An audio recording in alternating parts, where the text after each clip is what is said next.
हमें स्टार्ट करना था इस टॉपिक से kidnapping, abduction, slavery and forced labour. We discussing offences against human body, जिसमें हमने अब तक सेक्शन 136 तक कवर कर लिया था एंड 137 ऑनवर्ड, क्योंकि प्राइमरीली बात करता है किडनैपिंग और अबडक्शन जैसे ऑफेंसेस की, इनके बारे में डिस्कस करना था। तो आप सब ने किडनैपिंग नाम तो बहुत सुना होगा, बहुत किडनैपिंग बहुत ही usually used, commonly used terms है, मूवीज हो, शोज हो, या ऐसे रियल लाइफ में किडनैपिंग किडनैपिंग किडनैपिंग सब सुने होते हैं, राइट।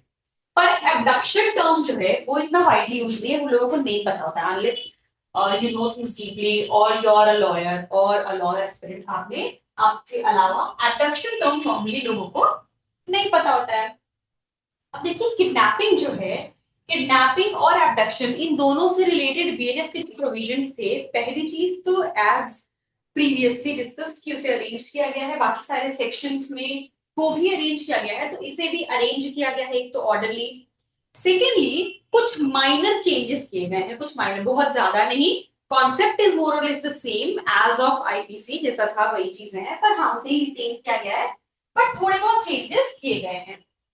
अब जैसे कि जब हम देखेंगे किडनैपिंग की बात करते हैं सेक्शन 137, तो किडनैपिंग का यहाँ पे देख सकते हैं दो सबसेक्शन दे रखे हैं, पहला एंड फर्स्ट एंड सेकेंड, ठीक है।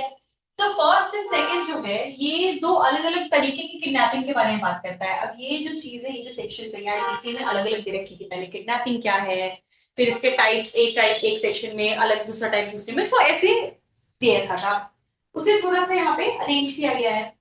तो शुरू करते हैं सबसे पहले 137 जो है आज का टॉपिक स्टार्ट करते हुए एलिमेंट में 137 बात करता है ऑफेंस ऑफ किडनैपिंग के बारे में। किडनैपिंग है क्या, ठीक है। तो सबसे पहले सेक्शन जो है वो शुरू होता है, सबसेक्शन 1 बताता है कि kidnapping is of two types. अब देखिए यहाँ पे इस पूरे सेक्शन में ये चीज नहीं बताई कि किडनैपिंग क्या है, तो ये पता चला सेक्शन की शुरुआत ही हुई है कि किडनैपिंग जो है वो दो तरीके की होती है, तो यहाँ पे टाइप बताया गया है क्या दो तरीके से कैसे होगा, ठीक है। दो तरीका क्या है, kidnapping from India and kidnapping from lawful guardianship. मतलब दो तरीके की, सबसे पहली चीज किडनैपिंग का डेफिनेशन नहीं दे रखा है कि what do you mean by kidnapping, किस ऑफेंस को किडनैपिंग कह रहे हैं। तो यहाँ ये बताता है, एक इंक्लूसिव सेक्शन है जो बता रहा है कि किडनैपिंग दो तरीकों से हो सकती है, दो मेथड्स हैं। दो क्या है, पहला किडनैपिंग फ्रॉम इंडिया और दूसरा किडनैपिंग फ्रॉम लॉफुल गार्डियनशिप। अब ये है क्या, दोनों चीज देखिए। A. Whoever conveys any person beyond the limits of India without the consent of the person or some other person legally authorized to consent on their behalf is said to kidnap that person from India, ठीक है। पहली चीज बता रहा है क्या, पहली चीज बता रहा है किडनैपिंग फ्रॉम इंडिया के बारे में। किडनैपिंग फ्रॉम इंडिया, पहला टाइप कहा ना, पहला टाइप क्या कहा, किडनैपिंग फ्रॉम इंडिया। तो उसका मतलब यहाँ एक सब क्लॉज, एक क्लॉज में बताया गया है किडनैपिंग फ्रॉम इंडिया किसे कहेंगे, जब किसी इंसान को whoever conveys any person, देखिए एक पहला डिफरेंस, पहला डिफरेंस ये आ जाता है कि जब हम किडनैपिंग के बाद आईपीसी में करते थे, जैसा आप देख सकते हो जो लिखा हुआ है, section effectively replaces the contents previously found in the section 359 to 361 of the IPC. अब 359 से 361 का ये मतलब नहीं कि सिर्फ इतने में ही खत्म हो गए थे, नहीं। ये जो तीन चीजें दे रखी है ना, किडनैपिंग क्या है, किडनैपिंग के टाइप्स, ये 359 से 361 में दे रखे थे, ठीक है। तो पहले क्या दे रखा था कि आईपीसी के अंदर यहाँ पे एनी पर्सन नहीं था, पहले स्पेसिफाई कर रखा था कि यहाँ पे किडनैपिंग किसी बच्चे की हो सकती है, एज स्पेसिफाइड था, चाइल्ड, ठीक है। लेकिन बीएनएस में पहली चीज तो ये बदली गई कि भाई किसी को भी लेके जाना कहीं, उसे हम इंडिया से बाहर कहीं लेके जाना, उसे हम किडनैपिंग के अंदर शामिल कर रहे हैं। अब किडनैपिंग फ्रॉम इंडिया हम किसे कह रहे हैं, पहला तो इंडिया से बाहर ले जाना वो तो ठीक है, फ्रॉम इंडिया हम ये चीज क्लियरली समझ में आ रही है कि हम नेशनल बाउंड्रीज के बाहर लेके जा रहे हैं, उसके बियॉन्ड लेके जा रहे हैं किसी इंसान को। लेकिन साथ ही साथ और क्या कह रहा है, without the consent of that person moving across national borders, plus without the consent, उसकी मर्जी के बिना, किसी इंसान की मर्जी के बिना, या तो उसकी कंसेंट या जिसके गार्डियनशिप में, जिसकी कस्टडी में वो इंसान है उसकी कंसेंट। देखिए दूसरा पार्ट लिखा है क्या है, और of such person legally authorised to consent on behalf of that person, या तो पर्सन खुद या उसके बिहाफ पे जो ऑथराइज्ड है कंसेंट देने के लिए, कोई और अगर ऑथराइज्ड है कंसेंट देने के लिए तो वो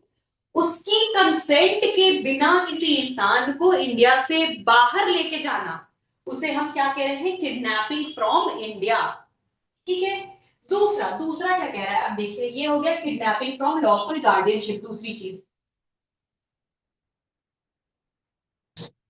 किडनैपिंग फ्रॉम लॉफुल गार्डियनशिप,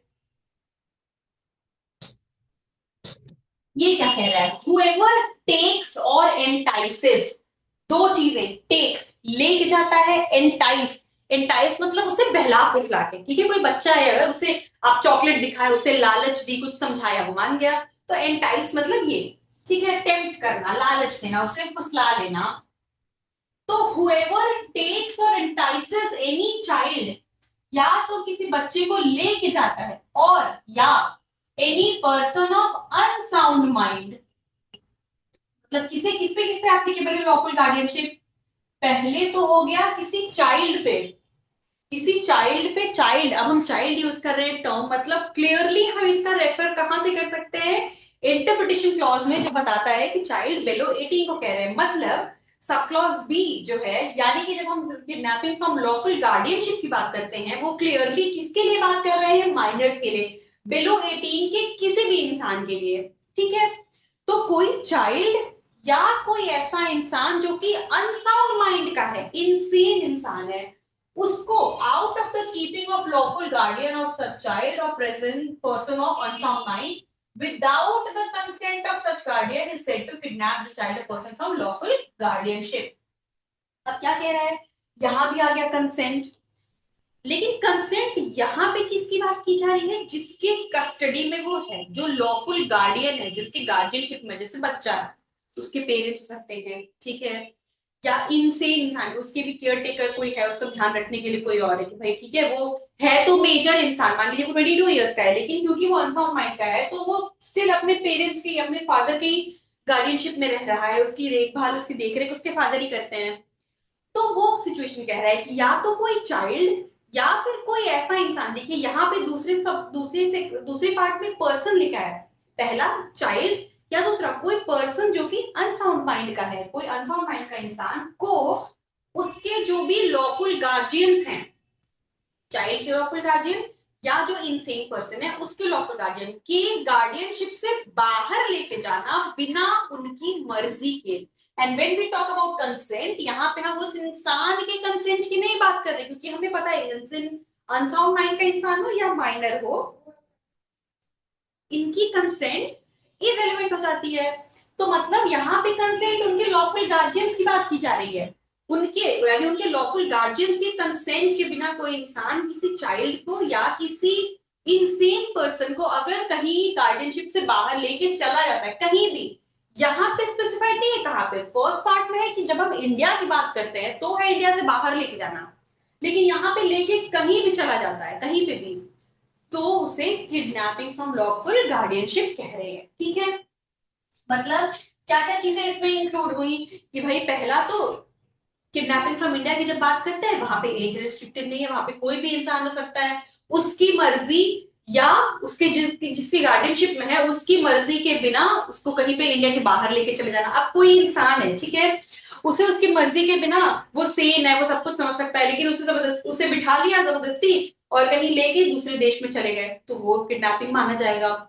या अगर कोई बच्चा है, दूसरा क्या कह रहे हैं लॉफुल गार्डियनशिप, कोई चाइल्ड बच्चा है, माइनर है, या फिर कोई इनसेन पर्सन है, अनसाउंड माइंड का इंसान है, तो उसे भी उसके लॉफुल गार्डियनशिप्स के कंसेंट के बिना कहीं लेके जाना हम किडनैपिंग कह रहे हैं। ठीक है।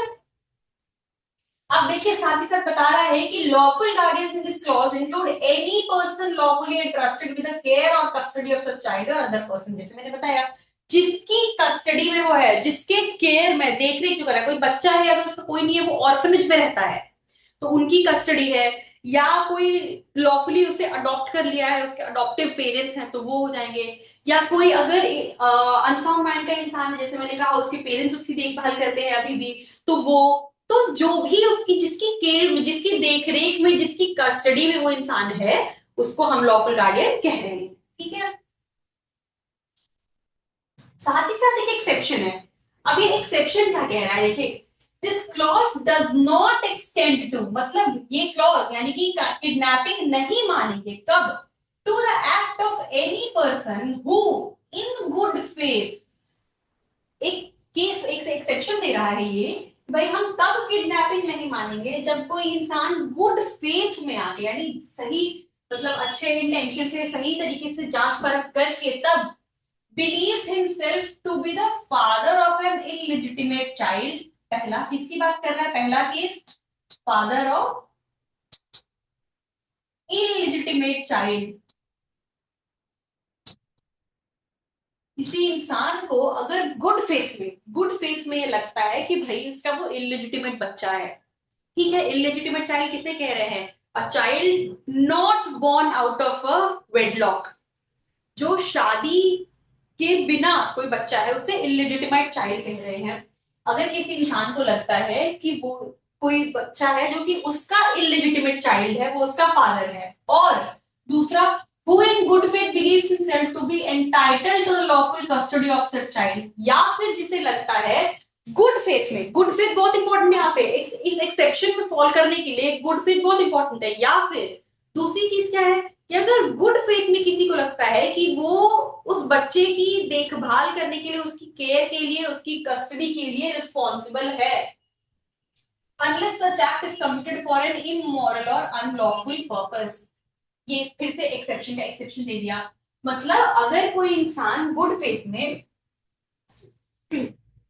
खुद को समझता है कि वो किसी बच्चे का, कोई बच्चा उसका इलिजिटिमेट चाइल्ड है, मतलब उसका फादर है, ठीक है, या उसे लगता है कि भाई वो लॉफुली, उसे उसे गुड फेथ में ये लगता है कि उस बच्चे की कस्टडी या उस इंसान की कस्टडी के लिए वो रिस्पॉन्सिबल है, अगर उसे ऐसा लगता है कि लॉफुल कस्टडी उसके पास है, उसके लिए वो रिस्पॉन्सिबल है, और वो उस बच्चे को कहीं लेके जाता है, उस इंसान को कहीं लेके जाता है, तो बच्चा नहीं कहेंगे, एनी पर्सन लिखा हुआ है, उसे कहीं लेके जाता है, तब उसे किडनैपिंग नहीं कहेंगे। क्या लिख रहा है, clause does not extend to the act, किसी इंसान के ऐसे एक्ट को, कैसे एक्ट को, मतलब कहीं लेके जाना, चाहे फ्रॉम इंडिया हो या हम चाहे बात करें लॉफुल गार्डियनशिप, दोनों में मूवमेंट ही तो हो रही है, कहीं लेके जाना। जब हम फ्रॉम इंडिया से बात करें तो इंडिया से बाहर, ये लॉफुल गार्डियनशिप तो कहीं भी लेके चले जाना।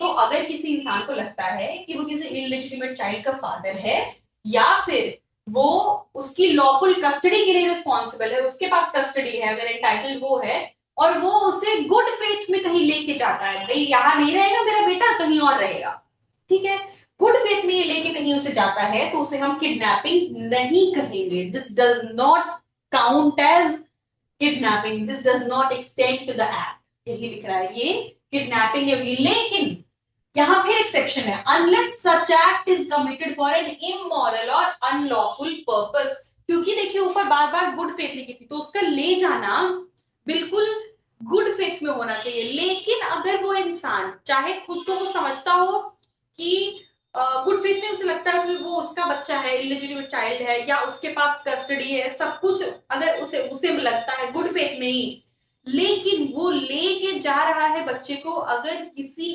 इमोरल या अनलॉफुल पर्पस के लिए, तब तब उसे हम, चाहे वो गुड फेथ में उसे लगता हो कि वो फादर ही क्यों ना है, लेकिन उसे हम किडनैपिंग कहेंगे। वो किडनैपिंग, यहाँ एक्सेप्शन का एक्सेप्शन, जैसे मैंने पहले बताया था, एक्सेप्शन का एक्सेप्शन जनरल रूल हो जाता है, तो यहाँ पे ये जो है ये किडनैपिंग माना जाएगा।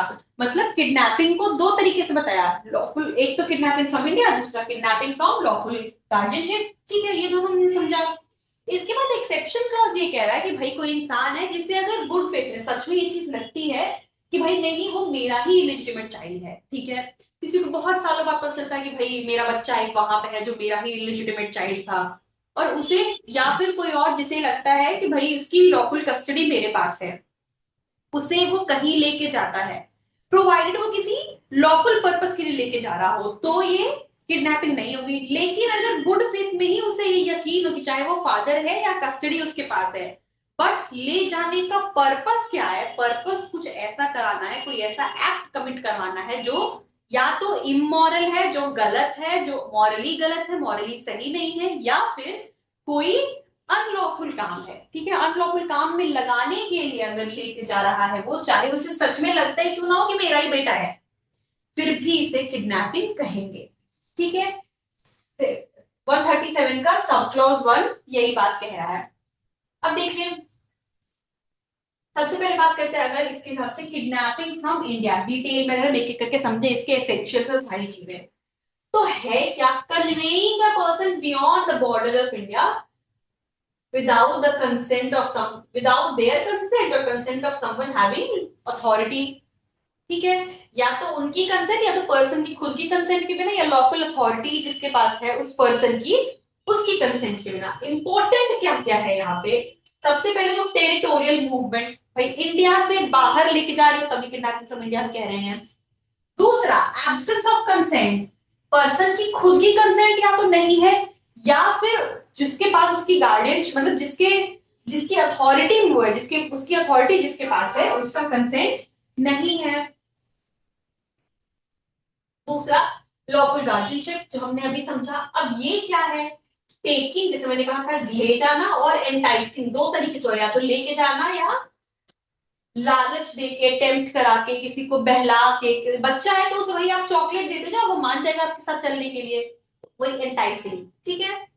अब माइनर किसके किसके लिए है, माइनर और person with mental illness, unsound mind, ठीक है।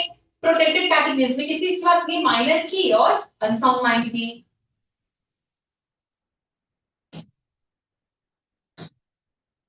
और किस तरीके से, जैसे मैंने कहा टेकिंग और enticing, luring, tempting. Consent factor, यहाँ पे कंसेंट किसकी बात की जा रही है, यहाँ पे इन दोनों की नहीं है, जैसे हमने किडनैपिंग फ्रॉम इंडिया में देखा पर्सन की खुद की कंसेंट की भी बात है यहाँ पे, वहां पे, लेकिन गार्डियनशिप की जब हम बात करते हैं यहाँ पे पर्सन की कंसेंट नहीं, लेकिन गार्डियन की कंसेंट होती है, लॉफुल गार्डियन, ठीक है। और ये लॉफुल गार्डियन कौन है, इसके बाद के एक्सप्लेनेशन में ऑलरेडी बता रखा है कि भाई कौन है, जिसके पास, कोई भी इंसान जिसके पास लॉफुल कस्टडी हो बच्चे, उस इंसान की या बच्चे की, या फिर उसकी देखरेख करने की जिम्मेदारी, उसे हम लॉफुल गार्डियन कह रहे हैं, ठीक है। डिफरेंस क्या क्या है दोनों में देखिए।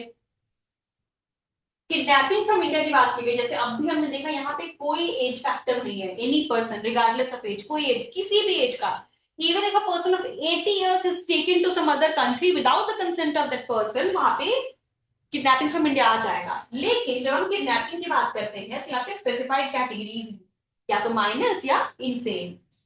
यहाँ पे क्या है, क्रॉस बॉर्डर मूवमेंट है, यहाँ पे कहीं भी हो सकती है, कोई प्लेस का जिक्र नहीं है। कंसेंट की जब बात करें, कंसेंट का विक्टिम का कंसेंट की भी बात की है, और अथॉरिटी जिसके पास है, या तो विक्टिम का खुद या फिर जिसकी पास अथॉरिटी है। लेकिन जब हम गार्डियनशिप की बात करते हैं तो सिर्फ और सिर्फ गार्डियन के कंसेंट की बात होती है, ठीक है। अब इसकी पनिशमेंट क्या है, देखिए, whoever kidnaps any person from India or from lawful guardianship, मतलब दोनों के केस में, चाहे किडनैपिंग फ्रॉम इंडिया हो या किडनैपिंग फ्रॉम लॉफुल गार्डियनशिप, अच्छा जब दोनों ही है, कोई भी, मतलब ईदर ऑफ द टू, चाहे वो किडनैपिंग फ्रॉम इंडिया हो या किडनैपिंग फ्रॉम लॉफुल गार्डियनशिप, है तो किडनैपिंग ही। तभी तो हम कह रहे हैं किडनैपिंग को हम दो कैटेगरी में डिवाइड कर रहे हैं, दो तरीके से हो रही है, दो तरीके की है, पहला ये दूसरा ये, मतलब दोनों इवेंचुअली है तो किडनैपिंग ही। हम ये नहीं लिख रहे किडनैपिंग फ्रॉम इंडिया की punishment, kidnapping from lawful guardianship, नहीं, both are categories of kidnapping, मतलब इस तरीके से भी कमिट हो रहा है और इस तरीके से भी कमिट हो रहा है, तो दोनों की कंबाइंड पनिशमेंट। पनिशमेंट क्या है, पनिशमेंट दे रखी है imprisonment up to 7 years plus fine, ठीक है, 7 साल तक की इम्प्रिजनमेंट दी हुई है और साथ ही साथ मैंडेटरी फाइन भी है।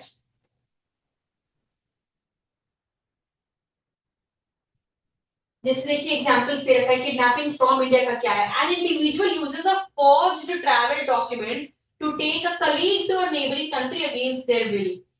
नकली डॉक्यूमेंट्स के बेसिस पे किसी को कहीं पे लेके कोई जा रहा है, अपने कलीग को दूसरी कंट्री में लेके जा रहा है उनकी मर्जी के बिना, अगेंस्ट देयर विल, ये किडनैपिंग फ्रॉम इंडिया हो गया। दूसरा गार्डियनशिप, तो क्या है, गार्डियनशिप का तो हमेशा एग्जांपल देखते रहते हैं, neighbour levers a 15-year-old away from their home with the promise of a gift without the parents knowledge, ठीक है। Here the 15-year-old is excited to go. Never has committed kidnapping under section 137। जैसे मैंने कहा कोई छोटा बच्चा उसे तो आप चॉकलेट पकड़ा दो आपकी गोदी आ जाएगा, वो कहीं भी चला जाएगा। तो बस वही कह रहा है कि 15 साल के बच्चे को एक गिफ्ट का लालच देके उसे कहीं ले गए।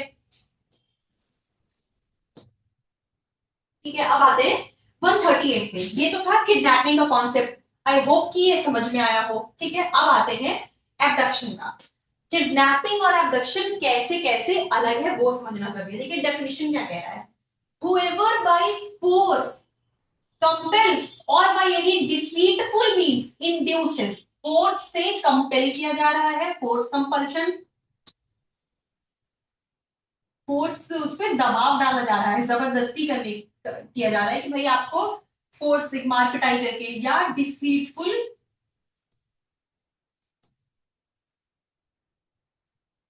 इंड्यूसमेंट, या धोखे से इंड्यूस किया जा रहा है, बहकाया जा रहा है धोखे से।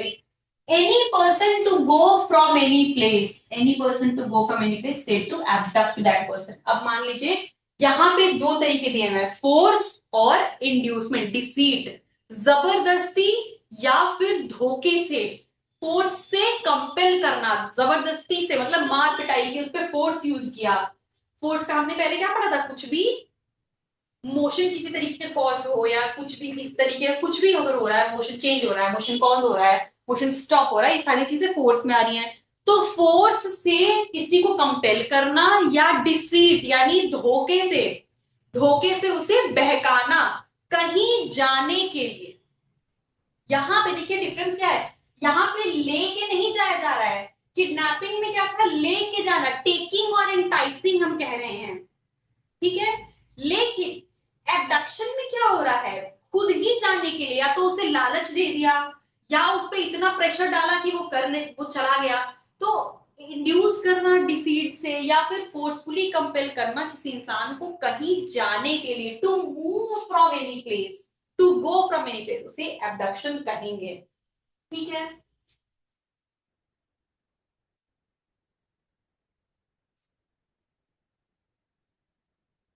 आईपीसी के सेक्शन 362 में ये चीज दे रखी थी। अब देखिए यहाँ पे है क्या क्या जरूरी इंपॉर्टेंट इंग्रेडिएंट्स क्या क्या है।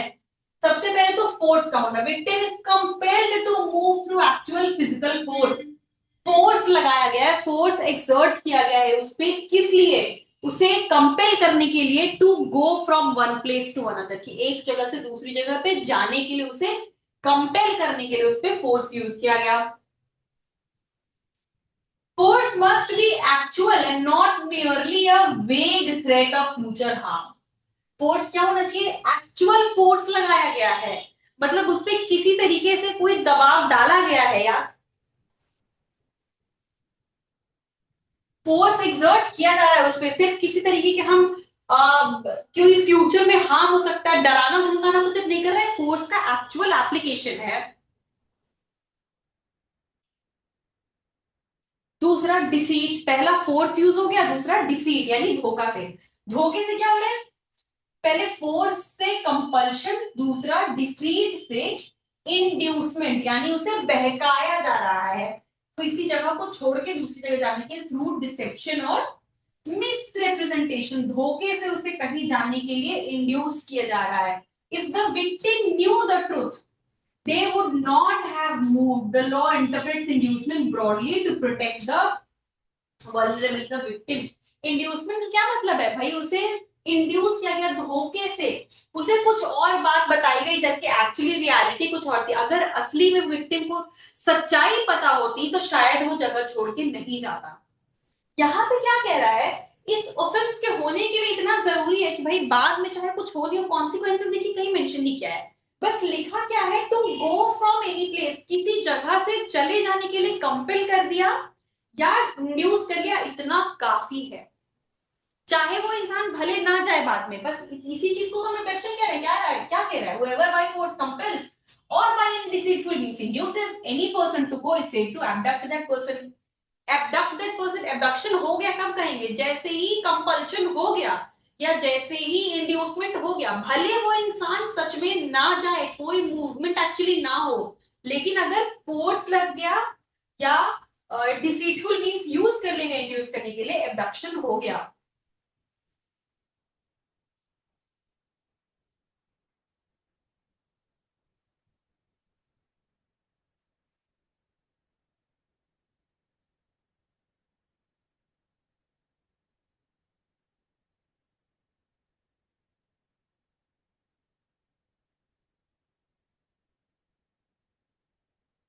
देखिए यहाँ पे एबडक्शन एबडक्शन से रिलेटेड कुछ इंपॉर्टेंट केसेस दिए हुए हैं।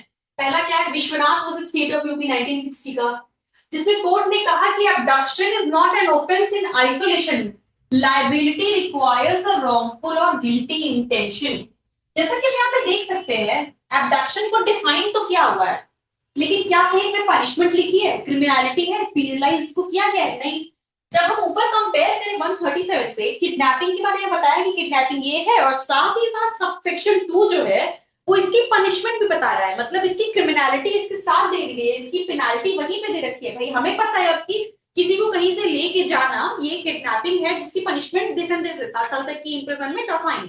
ठीक है, लेकिन एबडक्शन हमें समझ तो आ गया एबडक्शन क्या है, लेकिन इसकी क्रिमिनलिटी कैसे पता चलेगी, ये ऑफेंस है नहीं है क्या है? ठीक है, क्योंकि इसमें पीनलाइजिंग पार्ट तो है ही नहीं, कहीं कहीं पे पनिशमेंट दे रखी है, नहीं दिया है, सिर्फ बताया हम एबडक्शन किसे कह रहे हैं। तो यहाँ पे कोर्ट ने कहा कि ऐसा है कि एबडक्शन अपने आप में एक ऑफेंस नहीं है। अब इसके होने के लिए क्या जरूरी है कि गिल्टी इंटेंशन होना चाहिए। State of West Bengal versus Mir Mohammad Omar में भी केस में कहा गया कि compulsory core of the offense is the compulsory compulsion by force to move a person from one place to another। Compulsion हो गया, फोर्स का यूज किया कंपेल कर लेने के लिए कि भाई एक जगह से दूसरी जगह जाए, इतने में ऑफेंस हो गया, बस इतना ही है। कोर क्या है, कोर ये है कि कंपेल कर दिया गया। ऊपर वाली चीज में भाई, ऊपर वाले केस में, विश्वनाथ के केस में कहा कि इंपॉर्टेंट ये है कि इंटेंशन देखा जाए कि इंटेंशन क्या था उसका, मतलब जिसने फोर्स यूज किया या जिसने डिसीटफुल मींस यूज किए, धोखे से अगर किसी को कन्विंस किया, इंड्यूस किया, तो क्या चाहता था, क्या वो इंसान चाहता था कि जो विक्टिम हो एक जगह से दूसरी जगह जाए? अगर इंटेंशन ये था किस चीज को कराने के लिए, तो उस हिसाब से जो है पनिशमेंट होगी। मीर मोहम्मद के केस में ये कहा गया कि भाई ऐसा है कि जहां अगर कंपल्शन यूज कर लिया गया, कंपल्शन हो गया, फोर्स यूज कर लिया गया किसी पर्सन को एक जगह से दूसरी जगह पे मूव कराने के लिए, बस ऑफेंस हो गया। core of the offense is compulsion by force to move a person from one place to another, बस।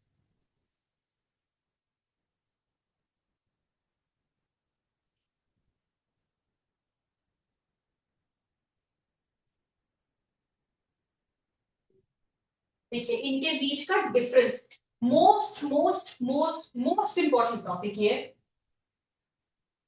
मोस्ट इंपॉर्टेंट, ये अक्सर ही पूछते हैं, अक्सर ही पूछा जाता है कि भाई डिफरेंस क्या है किडनैपिंग और एबडक्शन में। ये सब्जेक्टिव आंसर का बहुत ही मोस्ट फेवरेट क्वेश्चन है एग्जामिनर्स के लिए, कि भाई क्वेश्चन सेट करने के लिए किडनैपिंग और एबडक्शन के बीच डिफरेंस क्या है। सो इसको समझना बहुत जरूरी है। सबसे पहले किडनैपिंग में क्या है, किसी को उसकी विल के अगेंस्ट कहीं लेके जाना।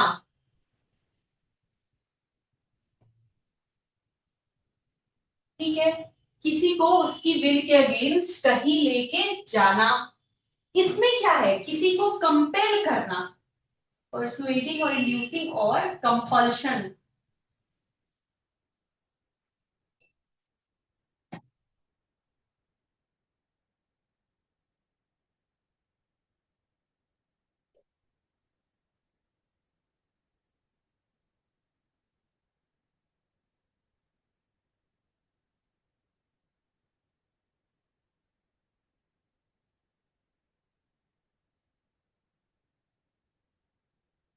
साथ ही साथ क्या इंपॉर्टेंट है, इंड्यूसमेंट तो है ही है, साथ ही साथ कंपल्शन भी इंपॉर्टेंट है।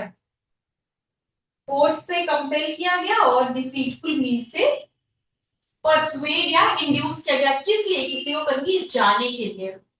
ठीक है, यहाँ पे इंटेंशन बहुत कुछ हो सकता है, क्या हो सकता है, कोई क्राइम कमिट कराना या रैंसम यानी फिरौती, या उसे हार्म पहुंचाना। यहाँ पे क्या है इंटेंशन, यहाँ पे हम देखेंगे कि किसी को एक जगह से दूसरी जगह ले जाने के इंटेंशन क्या हो सकते हैं, किसी अनलॉफुल पर्पस में लगाना, या फोर्स्ड मैरिज या इलिसिट इंटरकोर्स, इस तरीके के इसके पर्पस हो सकते हैं।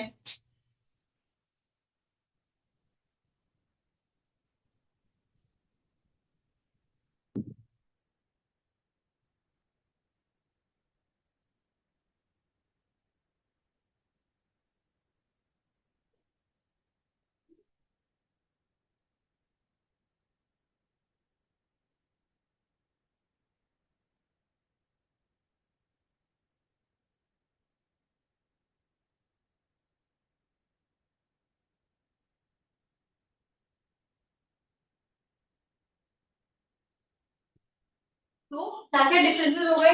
डिफरेंसेस पहले हो गए भाई, किडनैपिंग के लिए एक जगह से दूसरी जगह लेके जाना, ठीक है।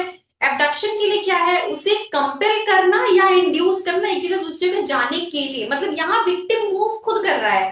किडनैपिंग में मूव करवाया जा रहा है, जो ऑफेंडर है, जो अक्यूज्ड है, वो मूव करवा रहा है, ठीक है।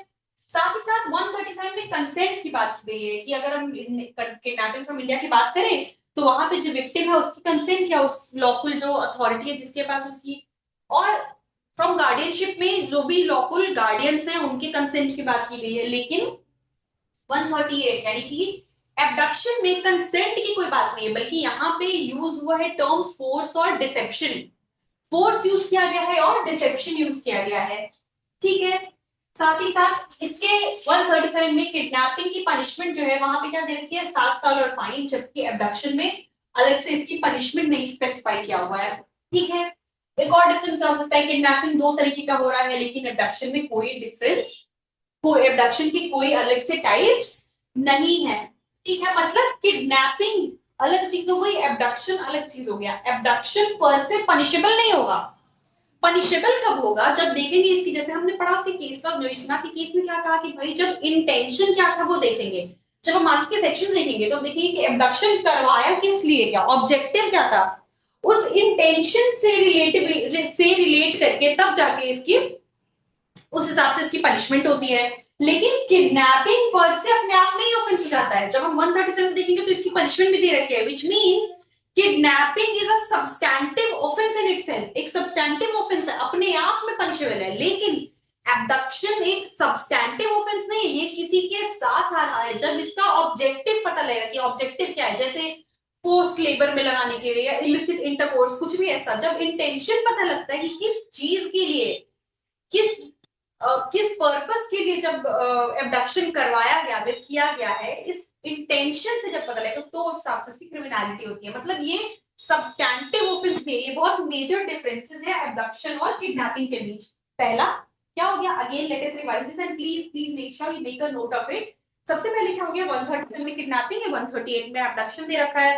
138 सब्सटैंटिव एक ऑफेंस है, जिसका मतलब उसके डेफिनेशन के साथ इसकी पनिशमेंट भी साथ में दे रखी है। लेकिन 138 जो है वो एक सब्सटैंटिव ऑफेंस नहीं है, ये जब किसी सेक्शन के साथ लगेगा, यानी जब इस दूसरे फंक्शन, भाई मूव कराएगा किस चीज के, जहां इंटेंशन जब गिल्टी प्रूफ होगा तब इसकी पनिशमेंट होती है।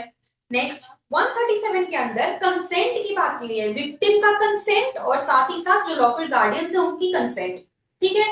लेकिन 138 में कंसेंट का कोई जिक्र नहीं है। 138 में बात की गई है फोर्स और डिसेप्शन की, जो कि 137 में नहीं है। 138 के अंदर जो विक्टिम है वो मूव खुद कर रहे हैं from one place to another because of that force और डिसेप्शन। लेकिन 137 में मूवमेंट कराई जा रही है बाय द ऑफेंडर, राइट। 137 में जैसे हमने देखा पनिशमेंट साथ में दे रखी है, पर 138 में नहीं है। साथ ही 137 के दो टाइप्स हैं, किडनैपिंग को हम दो कैटेगरीज में बांट रहे हैं, kidnapping from lawful guardianship and kidnapping from India, लेकिन एबडक्शन का ये सब नहीं है, ठीक है। ये मेजर डिफरेंसेस हो गए। और साथ में एक और डिफरेंस है कि किडनैपिंग के जो दो अलग अलग कैटेगरीज हैं वो अलग अलग लोगों पे एप्लीकेबल होगी, मतलब उसके विक्टिम अलग अलग होंगे। जैसे जब हम किडनैपिंग फ्रॉम इंडिया की बात करते हैं फॉर एग्जाम्पल, तो जस्ट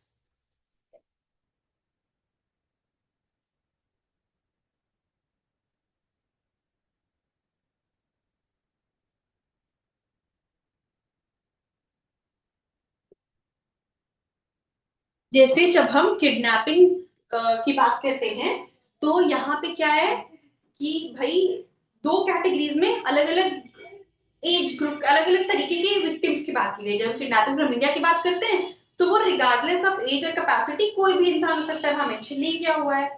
लेकिन जब हम किडनैपिंग फ्रॉम लॉफुल गार्डियनशिप की बात करते हैं, वहां विक्टिम या तो चाइल्ड या फिर एक इंसेन पर्सन है। लेकिन एबडक्शन में भी ये ग्रुप कहीं स्पेसिफाइड नहीं है, एबडक्शन का भी विक्टिम कोई भी हो सकता है। So these are some of the major differences between kidnapping and abduction that you need to remember। तब जाके ये समझ में आता है, सबसे मेजर चीजें हैं, बहुत इंपॉर्टेंट है सेक्शन को समझने के लिए, बहुत और इजी भी है आई बिलीव। देखिए किडनैपिंग में क्या हो गया, जैसे कि हम सेक्शन से ही देख सकते हैं, टाइप्स इसके अलग अलग हैं।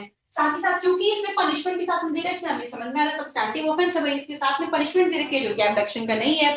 तो सब्सटैंटिव एक ऑफेंस नहीं है अपने आप में, जिसके साथ लगा, अब वो जिस इंटेंशन से किया कि जिस पर्पस के लिए किया गया, फिर ये भी पनिशेबल हो जाएगा।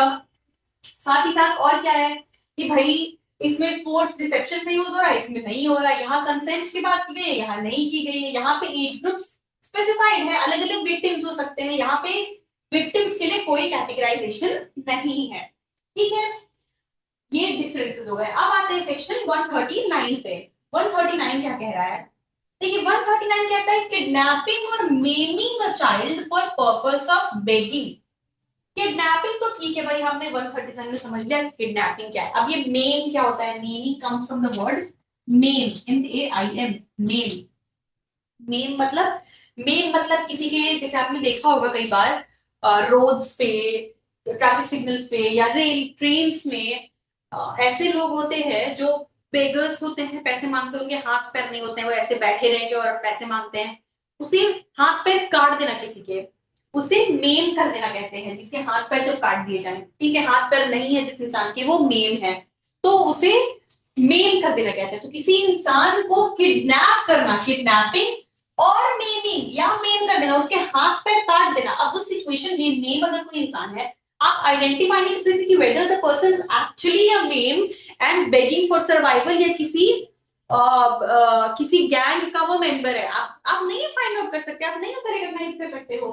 तो ये सेक्शन जो है वो पनिशेबल करता है कि भाई कोई अगर ऑफेंडर है, उसने किडनैप किया, किडनैपिंग और मेमिंग या मेम किया, किस लिए, और चाइल्ड, पहले तो किसको किया है, चाइल्ड को क्लियरली स्पेसिफाई किया है, kidnapping or maiming a child for purposes of begging, भीख मंगवाने के लिए। भीख मंगवाने के लिए अगर किसी बच्चे को किडनैप किया या उसके हाथ पैर काट दिए। ठीक है, द सेक्शन एड्रेसेस द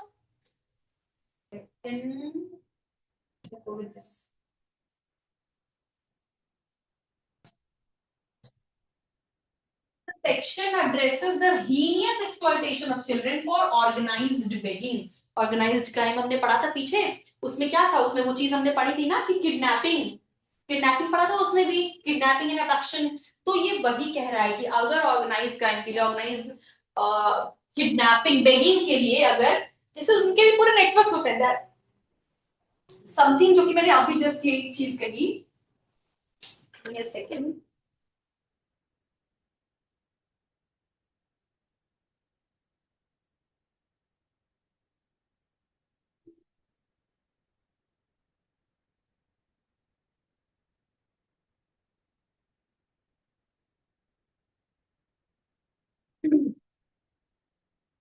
तो अब जैसे मैंने अभी यही बात कही कि भाई अगर वो बेगिंग कर रहे हैं, क्योंकि कोई बच्चा है वो भीख मांग रहा है, लेकिन आप उसे फाइंड आउट नहीं कर सकते कि वो बिकॉज ऑफ सम मजबूरी कर रहा है, या he has been a victim or a part of that organize crime network, syndicate का पार्ट है।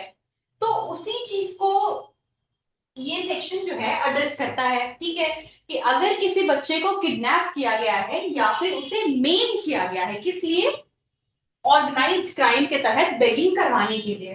ठीक है, ये चीजें क्या है, section 363 A of the IPC में ऑलरेडी दे रखी थी। अब देखिए क्या क्या है, ये अलग अलग पार्ट्स में सेक्शंस आप देख सकते हैं। देखिए 1 2 3 4 अलग अलग करके सब सेक्शंस। पहला पार्ट, फर्स्ट पार्ट जो है वो बात करता है सबसेक्शन 1, किडनैपिंग फॉर बेगिंग, यानी किसी बच्चे को किडनैप करना बेगिंग के पर्पस के लिए। ठीक है, भीख मंगवाने के लिए किडनैप करना। सबसेक्शन 2 जो है वो बात करता है मेन करना, किडनैपिंग फॉर बेगिंग। ठीक है, भीख मंगवाने के लिए मेन कर देना, यानी उसे उसके हाथ पैर काट दिए उससे भीख मंगवाने के लिए। सबसे पहले ये पढ़ते हैं, पहले किडनैपिंग फ्रॉम बेगिंग, ये है क्या। Subsection 1 states that whoever kidnaps any child, देखिए सबसे पहले ये तो हमें पता है किडनैपिंग की बात की है, किडनैप्स एनी चाइल्ड, किसी बच्चे को किडनैप करता है, और not being the lawful guardian of such child obtains the custody of the child, या तो उसे किडनैप करता है या फिर उसका लॉफुल गार्डियन नहीं होते हुए उसकी कस्टडी ले लेता है, ठीक है।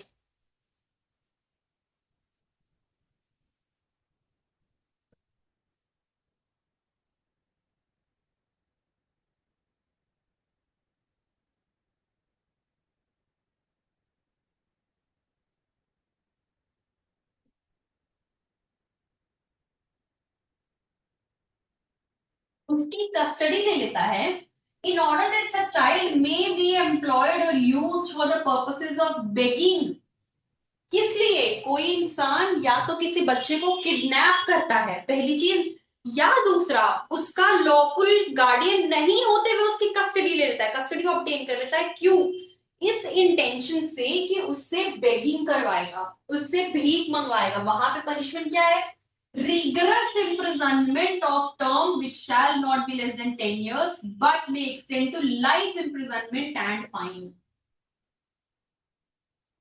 ठीक है।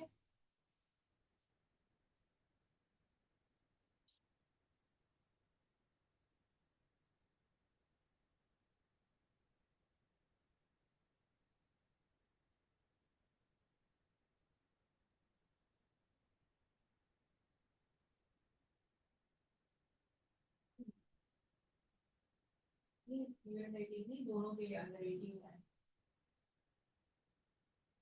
दोनों अंडर 18 है।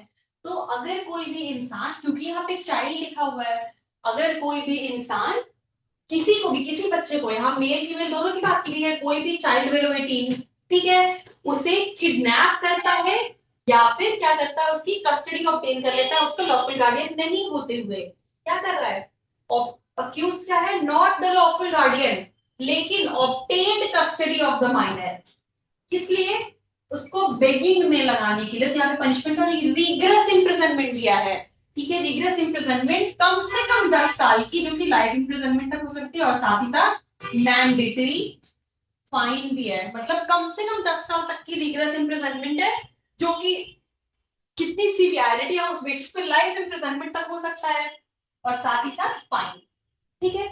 ये हो गई किडनैपिंग, सबसेक्शन 1 की बात, किडनैपिंग फॉर बेगिंग।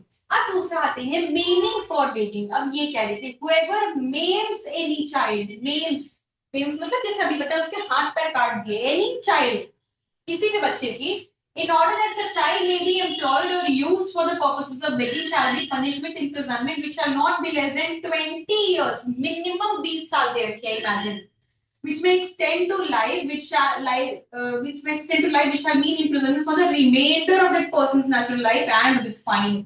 इतना सीवियर ऑफेंस है, जस्ट इमेजिन किसी बच्चे को उसके हाथ पैर काट देना इस पर्पस से ताकि उससे भीख मंगवाया जा सके, इस ऑफेंस की सिवियरिटी को समझते हुए पनिशमेंट भी कितनी ज्यादा रखी हुई है।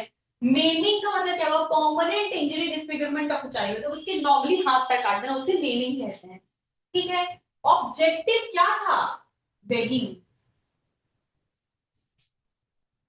The maiming was specifically meant to facilitate or enhance the child's appeal for begging. भाई अगर उस बच्चे की इतनी बुरी हालत को देख के लोगों को तरस आएगा और उसे भीख मिलेगी, बस इसलिए उसके हाथ पैर काट देना। और पनिशमेंट क्या है, बहुत ही सीवियर पनिशमेंट, इतना इतना ग्रीवियस क्राइम ही है, ऑफेंस ही है ये, कि इसकी पनिशमेंट भी उसी हिसाब से रखी गई है, कम से कम 20 साल की इम्प्रिजनमेंट, मिनिमम 20 साल है अगर ऐसा पकड़ाया कोई ऑफेंडर, और जो कि एक्सटेंड कर सकता है लाइफ इम्प्रिजनमेंट। साथ ही साथ यहाँ पे ये चीज मेंशन की हुई है कि भाई यहाँ पे लाइफ इम्प्रिजनमेंट, नेचुरल लाइफ पूरा मान के चल रहे हैं हम, जितने साल वो जिंदा रहे वो पूरा, और plus fine.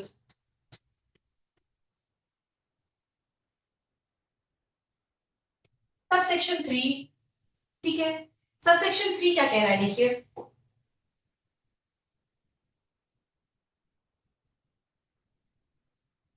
where any person not being the lawful guardian of a child employs or uses the child for the purpose of begging, it shall be presumed. अब ये देखिए प्रिजम्पशन की बात कर रहा है, कोई ऐसा इंसान जो कि लॉफुल गार्डियन नहीं है बच्चे का, ठीक है। हमने जैसे ऊपर वाले में क्या कहा कि भाई किसी ने ऑब्टेन कर ली उसकी पोजीशन लॉफुल गार्डियन नहीं होते हुए, किडनैप किया या फिर ऑब्टेन कर ली पोजीशन, किस पर्पस के लिए लॉफुल गार्डियन नहीं होते हुए ऑब्टेन कर ली, उस बच्चे को बेगिंग में लगाने के लिए, for the purpose of begging, begging में लगाने के लिए। इट शैल बी प्रिज्यूम्ड, मतलब लॉ कुछ प्रिजम्पशन लेके चल रहा है, यहाँ पे कुछ चीजें मान के चल रहा है, ठीक है। It shall be presumed unless the contrary is proved, rebuttable presumption unless the contrary is presumed, मतलब क्या proved, मतलब क्या है, हमने यहाँ पे पढ़ा था ना, रिबटेबल और इररिबटेबल प्रिजम्पशन, जिस चीज को अगर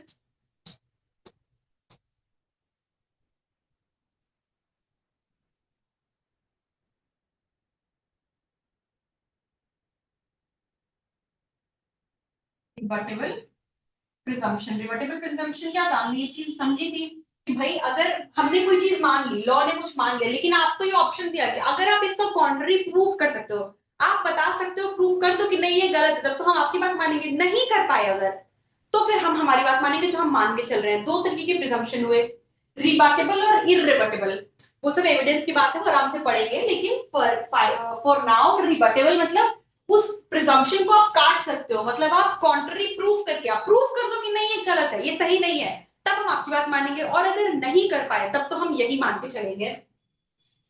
तो एक प्रिजम्पशन क्या है कि भाई अगर कोई लॉफुल गार्डियन नहीं है और किसी बच्चे को बेगिंग के पर्पस में अगर लगाया है, तो मान के चलेंगे दैट ही किडनैप्ड और otherwise obtained the custody of the child in order that the child might be employed used for the purpose of begging, मतलब कोई बच्चे का लॉफुल गार्डियन नहीं है और उसके बाद वो लॉफुल गार्डियन नहीं है और बच्चे को बेगिंग में लगाया हुआ है, तो प्रिजम्पशन ये है, कोर्ट ये मान के चलेगा भाई ऐसा है कि एक तो आप लॉफुल गार्डियन नहीं हो इसके, तुम्हारे पास ये बच्चा कैसे है, और दूसरे भीख क्यों मांग रहे, तो हम ये मान के चलेंगे कि आपने इसे किडनैप किया है, या फिर जिससे जहां से भी इसका लॉफुल कस्टडी आपने ऑब्टेन करी, इसे जहां से भी अपने पास ले लिया है, सिर्फ इस पर्पस के लिए कि इसे आप बेगिंग में लगा सको, हम यही मान के चलेंगे। आपने अगर प्रूफ कर दिया कि नहीं सर ये गलत है, ऐसी बात नहीं है, तब तो ठीक है, नहीं तो हम ये मान के चलेंगे और उसी हिसाब से आपको पनिशमेंट फिर मिलेगी। अब देखिए सबसेक्शन 4 जो है ये क्लियरली बताता है, देखिए इस चीज की burden of proof, the burden of proof shifts to the accused, they must prove they obtained custody legally and without criminal intent, जो चीज यहाँ पे गई मैंने rebuttable presumption, burden of proof ये हो गया अक्यूज पे कि नहीं सर सॉरी आप गलत समझ रहे हो, ऐसी बात नहीं है, मेरे पास इसकी लीगल कस्टडी है, वरना अगर नहीं कर पाए तो ऑटोमेटिक प्रिजम्पशन तो यही है कि भाई आपने इसको किडनैप ही किया था या लेके ही आए थे इसे सिर्फ और सिर्फ बेगिंग में लगाने के लिए।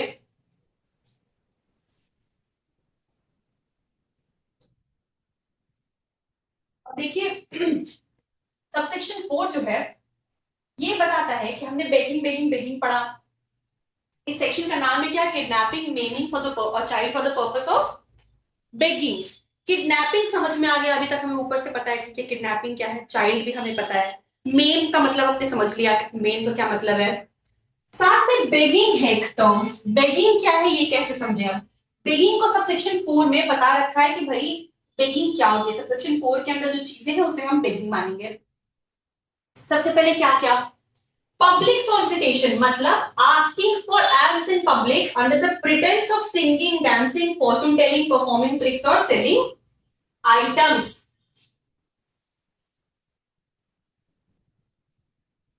दूसरा, entering private premises to solicit or receive alms, showing sores, wounds, injuries, deformities or disease to gain sympathy, या employing or using children as exhibit to solicit alms।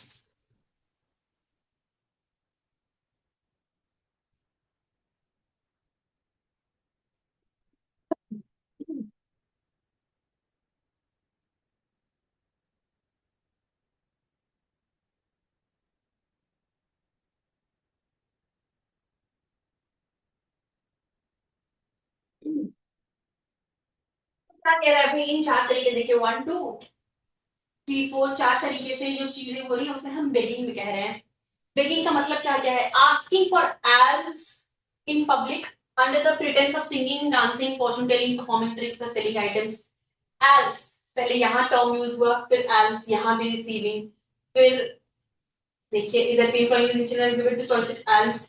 ठीक है, यहाँ पे क्या है भाई, ये कह रहा है कि पहले तो एल्म्स का मतलब क्या होता है? एल्म का मतलब होता है भीख। ठीक है, भीख लेना। तो आप बच्चे को पब्लिक में नचा के या डांस डांस करा के, गाना गवा के, या कोई ट्रिक्स करता है ये दिखा के, इस तरीके से, या वो फ्यूचर बताएगा, फॉर्चून टेलिंग, ये सारी चीजें करवा के या चीजें सामान बिचवा के उसे पब्लिक में लेके जा रहे हो, किस लिए? कि भाई देखो देखो ये बच्चा करतब करके दिखाएगा, ये गाना करके, ऐसा करके उसे भीख मिले इस चीज के लिए। आस्किंग फॉर हेल्प, भीख लेने, भीख मांगना in public under the pretence of, किस नाम पे? कि बच्चा नाचेगा या गाएगा या ट्रिक्स दिखाएगा या मैजिक करेगा या सामान बेच रहा है, यूनिक चीजें, इस तरीके की कोई भी चीज करना बच्चे को दिखा के, बच्चे के नाम पे, उसके सिंगिंग, डांसिंग या ट्रिक्स या इसके नाम पे पब्लिक में ले जाके उसे भीख मांगना, पहला ये बेगिंग आएगा। ठीक है, दूसरा private solicitation, entering private premises to solicit और रिसीव एल्म्स। कहीं पे, ये तो पब्लिक की बात हो गई, प्राइवेट सॉलिसिटेशन या पब्लिक सॉलिसिटेशन दो चीजें हो गई। प्राइवेट सॉलिसिटेशन क्या हो गया? वही सेम चीज जब आप प्राइवेट में कर रहे हो, किसी प्रीमाइसेस में जाके, किसी मान लीजिए कोई जगह है जहां पे कि फंक्शंस ऑर्गेनाइज होते हैं। ठीक है, किसी जगह अगर फंक्शन ऑर्गेनाइज किए जाते हैं, वहां पे उस बच्चे को ले जाके कि ये बच्चा करतब दिखाएगा, इस तरीके से ले जाके वहां पे उसको कुछ, उससे कोई एक्टिविटी करवाना, कुछ परफॉर्म करवाना, जिससे और उसके नाम पे भीख इकट्ठी करना, पैसे इकट्ठे करना, ये हो गया प्राइवेट सॉलिसिटेशन। सॉलिसिटेशन का वही मतलब है कि भाई उस बच्चे के सिंगिंग या डांसिंग या कोई ट्रिक दिखाना या कुछ ये यूनिक चीजें बेचता है, ये करतब करके दिखाएगा, इन सब नाम पे उसे वो दिखाना दिखाना, ताकि वही चीज पब्लिक में जब की जा रही है तो वो प्राइवेट सॉलिसिटेशन, वही चीज जब किसी प्राइवेट प्रेमाइस में की जा रही है तो प्राइवेट सॉलिसिटेशन। किस लिए? भीख मांगने के लिए, भीख इकट्ठी करने के लिए। Exhibitation, exhibitionism, showing sores wounds injuries deformities diseases to gain sympathy. कि भाई देखिए, अगर किसी बच्चे को मान लीजिए जैसे क्या किया है कि उसके हाथ पैर काट दिए हैं, ठीक है, तो अपनी हालत को दिखा के, अपनी पिटीफुल हालत को दिखा के, उस बच्चे की पिटीफुल हालत को, मान लीजिए कि एक छोटा बच्चा है जिसको कि मेन कर रखा है, ठीक है, उसके हाथ काट दिए हैं, हाथ काट के उससे बेगिंग के लिए बिठा दिया, उसके साथ एक लेडी को भी बिठा दिया है, कोई 6 साल का अगर बच्चा है, उसके हाथ काट दिए हैं उससे बेगिंग में लगाने के लिए। इफ द पर्सन, मान लीजिए पूरा सिंडिकेट काम कर रहा है, ऑर्गेनाइज क्राइम के तौर पे एग्जांपल लेते हैं, जैसे किडनैपिंग के लिए, बेगिंग का, हमें पता है कि ये जो ह्यूमन ट्रैफिकिंग ये सब होता है, ये पूरा नेटवर्क की तरह काम करता है। ठीक है, बच्चे को कहीं से किडनैप किया, उठाया और फिर उसके हाथ काट दिए कि उसे भीख मंगवाएंगे। ठीक है, उसे सिग्नल बिठा दिया, उसके साथ एक लेडी को, और उससे बहुत मार पिटाई की ताकि वो वैसा पिटीफुल बच्चा लगे। ठीक है, उसके साथ एक लेडी को बिठा दिया जो कि भाई बोलेगी कि उसे सिखा दिया कि इसे इसके बेटे की तरह बोलना है कि मेरा बेटा है, ये ट्रेन से गिर गया, कट गया, इसको बहुत इंजरी हो गई, इसके इलाज के लिए पैसे दे दो, इस तरीके से। ठीक है, तो ये कह रहा है, अपने वुंड्स को, अपने घाव को, अपने इंजरीज को, अपने जख्मों को दिखा के, अपनी डिफॉर्मिटी दिखा के सिंपैथी लेना, ताकि लोग सिंपैथी करें और पैसे दें कि भाई भीख दे दो इसका इलाज कराने, या मेरा बेटा इतने दिनों से भूखा है, खाया नहीं है, उसको बहुत मार पिटाई की जिससे बहुत जख्मी है, और ये कह देना कि भाई देखो कितना पीड़ित है मेरा बच्चा, ये इसको खाने को कई दिनों से नहीं मिला है, कुछ भीख दे दो, कुछ खाने को दे दो हमें, तो ये भी हो जाएगा। फिर चाइल्ड एक्सप्लॉयटेशन, एम्प्लॉइंग और यूजिंग चाइल्ड एग्जिबिट्स टू, बच्चे को दिखा के या बच्चे को लगा के, इम्प्लॉइंग और यूजिंग, बच्चे को भीख मांगते, जैसे सिग्नल पे कई बार होता है बच्चे, छोटे छोटे बच्चे पैसे मांगते हुए मिलेंगे, तो ये यही चीजें कह रहा है, मतलब बच्चे के नाम पे आप उसे नचवा के, उससे गाना गवा के, या वो करतब करेगा, ट्रिक्स करेगा, चीजें बनाता है, चीजें करता है, ये सारी चीजें करके कहीं पब्लिक में या प्राइवेट में जाके भीख लेना, या उसके जख्मों को, उसके वुंड्स, इंजरीज को, डिफॉर्मिटीज को दिखा के भीख लेना, या फिर उसे भीख मांगने में लगा देना, जैसे सिग्नल पे रोड्स पे बच्चे मिलते हैं, रेलवेज में मिलते हैं, ये सारी चीजें, इसे हम, ये सब कुछ बेगिंग के अंडर कवर हो जाएगा। तो सेक्शन 139 बताता है कि भाई, पहली चीज तो ये कह रहा है कि किसी बच्चे को किडनैप करना या मेल करना बेगिंग के पर्पस के लिए। ठीक है, सबसेक्शन 1 बताता है कि किसी बच्चे को अगर किडनैप किया गया है बेगिंग के पर्पस के लिए तो उसकी क्या पनिशमेंट होगी। और फिर सबसेक्शन 2 जो है और सीरियस ऑफेंस, बच्चे को मेम करना for the purpose of begging, उसे पनिशेबल बनाता है। बताता है पहले तो कि मेम करना for the purpose of begging क्या होगा एंड साथ ही उसकी पनिशमेंट क्या होगी, जो कि बहुत सीवियर पनिशमेंट है। सब सेक्शन 3 उसके बाद एक प्रिजम्पशन देता है भाई, रिबटेबल प्रिजम्पशन जो है, मतलब बर्डन ऑफ प्रूफ यहाँ अक्यूज के ऊपर आ जाता है। अदरवाइज कोर्ट ये मान के चलेगा, प्रिजम्पशन ये है कि भाई अगर आपकी लॉफुल कस्टडी नहीं है बच्चे की और आप जिस बच्चे के कस्टडी में हो वो बच्चा बेगिंग कर रहा है, तो कोर्ट ये मान के चलेगा कि भाई आपने इस बच्चे को किडनैप किया था या कस्टडी इसकी ऑब्टेन की थी इसको बेगिंग में ही लगाने के लिए। ठीक है, अब since we are repeatedly using the term begging, तो it is better कि अंदर for a purpose of clarity कि begging किसे कह रहे हैं, किन चीजों को, बच्चे से रिलेटेड इन किसी भी चीज को जब आप भीख लेने के लिए यूज कर रहे हो, उसके चोट को, उसके दर्द को, उसके घाव को, उसके चाहे वो उसके लिए क्यों ना हो, किसी भी चीज बच्चे के नाम पे जब आप ले रहे हो पैसे, उसे बेगिंग कह रहे हैं। ठीक है, अब आते हैं 140 पे। 140 देखिए क्या कह रहा है, किडनैपिंग और अबडक्टिंग इन ऑर्डर टू मर्डर और फॉर रैंसम। ठीक है, अब देखिए इफ यू कैन सी, देखिए यहाँ पे किडनैपिंग और अबडक्टिंग साथ में आ गया, किडनैपिंग और abduction with intent to murder और रैंसम। ठीक है, दोनों चीज साथ में, किडनैपिंग तो जैसे हमने देखा था कि अपने आप में एक ऑफेंस है ही है, लेकिन अबडक्शन नहीं था। तो जैसे मैंने कहा था कि अबडक्शन के साथ जब चीजें लग जाएंगी, क्योंकि ये सब्सटैंशियल ऑफेंस नहीं है, तो इसके साथ जैसे कुछ आएगा तो वो पनिशेबल हो जाएगा। इस सेक्शन में वो चीज क्लियरली देखी जा सकती है, किडनैप करना या एबडक्ट करना दोनों चीजें हैं। मतलब किसी को फोर्स से कंपेल करना या डिसीट से इंड्यूस करना, वो भी इसके अंदर कवर हो गया। एक जगह से दूसरी जगह जाने के लिए क्या पर्पस क्या है, इंटेंट टू, इंटेंशन क्लियरली लिखा है, मर्डर और रैंसम। सेक्शन क्या कह रहा है देखिए,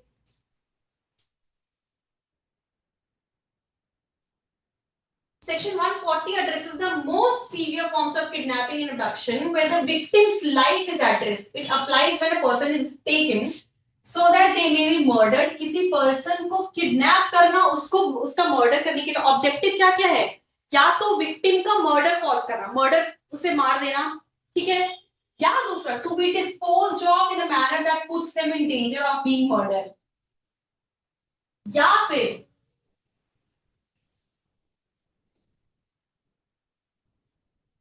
रैंसम के लिए, whoever kidnaps or abducts any person की बात की गई है, देखिए यहाँ पे चाइल्ड नहीं है, चाहे किडनैप किया गया हो या एबडक्ट किया गया हो, मतलब अगर उसे कंपेल करके एक जगह दूसरे को जाने के लिए, किस पर्पस के लिए, या तो उसका मर्डर करे, वो वहां पहुंचेगा और उसे मार दिया जाएगा। ठीक है, any person in order that such person may be murdered और may be so disposed of as to put in danger of being murdered, या तो उसे मार दिया जाएगा या फिर इस तरीके से डिस्पोज कर दिया जाएगा, may be disposed of in a manner that puts them in danger of being murdered, या तो इस तरीके से उन्हें डिस्पोज कर देना कि भाई जिससे उनकी जान जाने का खतरा हो, that puts them in a danger of being murdered, उसको इस तरीके से डिस्पोज करना ताकि उसके ऊपर जान जाने का, उसके मर्डर होने का खतरा हो, या तो मर्डर कर देना, किडनैप या अबडक्ट करना किस पर्पज से, या तो मर्डर करने के लिए या फिर ऐसे डिस्पोज करने के लिए जिससे कि उस पे मर्डर होने का खतरा रहे।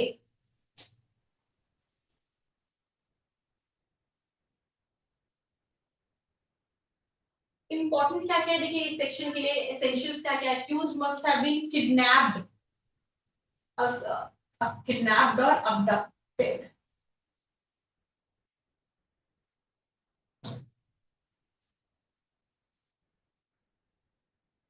विक्टिम का किडनैपिंग या अबडक्शन किया गया है, ठीक है, इंटेंशन क्या है, या तो मर्डर कॉज करना या उसको डिस्पोज करना, like left in a forest or high risk area where murder is likely danger, जैसे उसे जंगल में ले जाके छोड़ देना, या फिर जैसे उसे कहना, क्योंकि अबडक्शन भी है, किसी इंसान को कहना कि भाई आप ऐसे एक जगह पे आ जाओ, किसी फॉरेस्ट एरिया में उसे बुला लेना और फिर वहां पे उसे अकेला छोड़ देना, जहां पे बहुत चांसेस अगर वो डेंस फॉरेस्ट है कि वो मारा जा सकता है। ठीक है,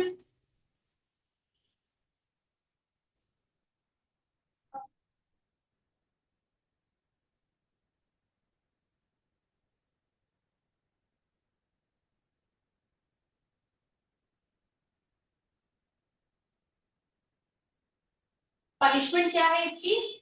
rigorous imprisonment up to 10 years plus fine. ठीक है, इसकी पनिशमेंट क्या दे रखी है? 10 साल तक की इम्प्रिजनमेंट और साथ ही साथ फाइन।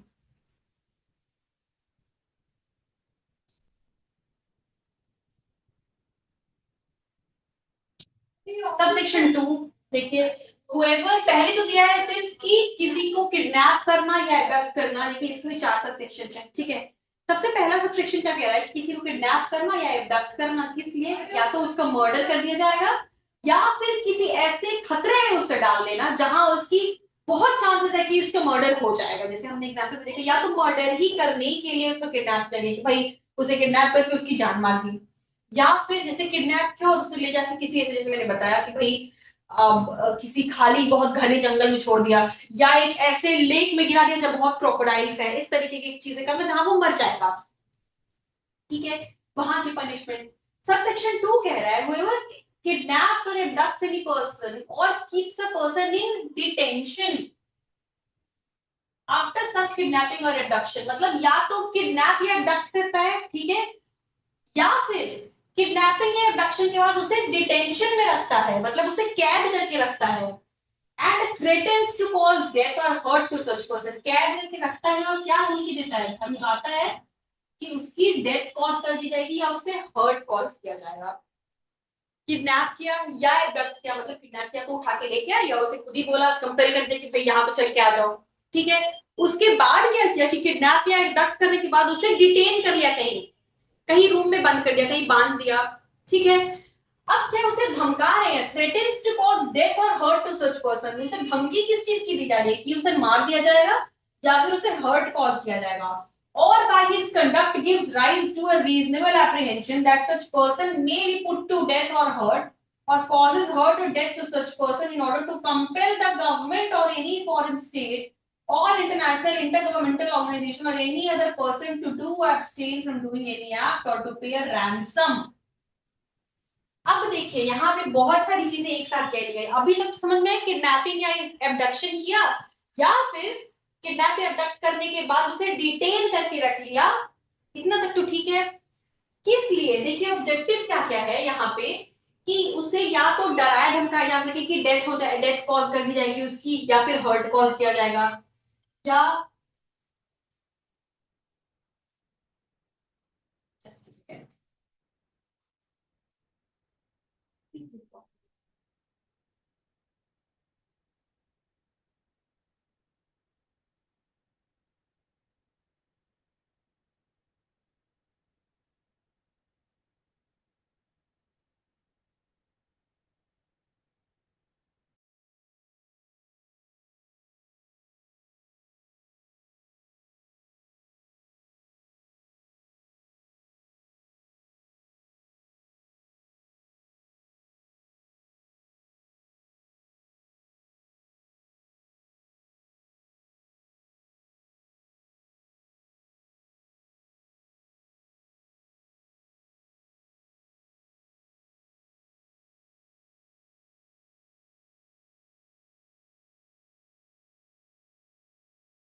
या तो डेथ कॉज करने की धमकी देना, या फिर हर्ट कॉज करने की धमकी देना, या फिर एक्चुअली कॉज करना, हर्ट या डेथ कॉज करना।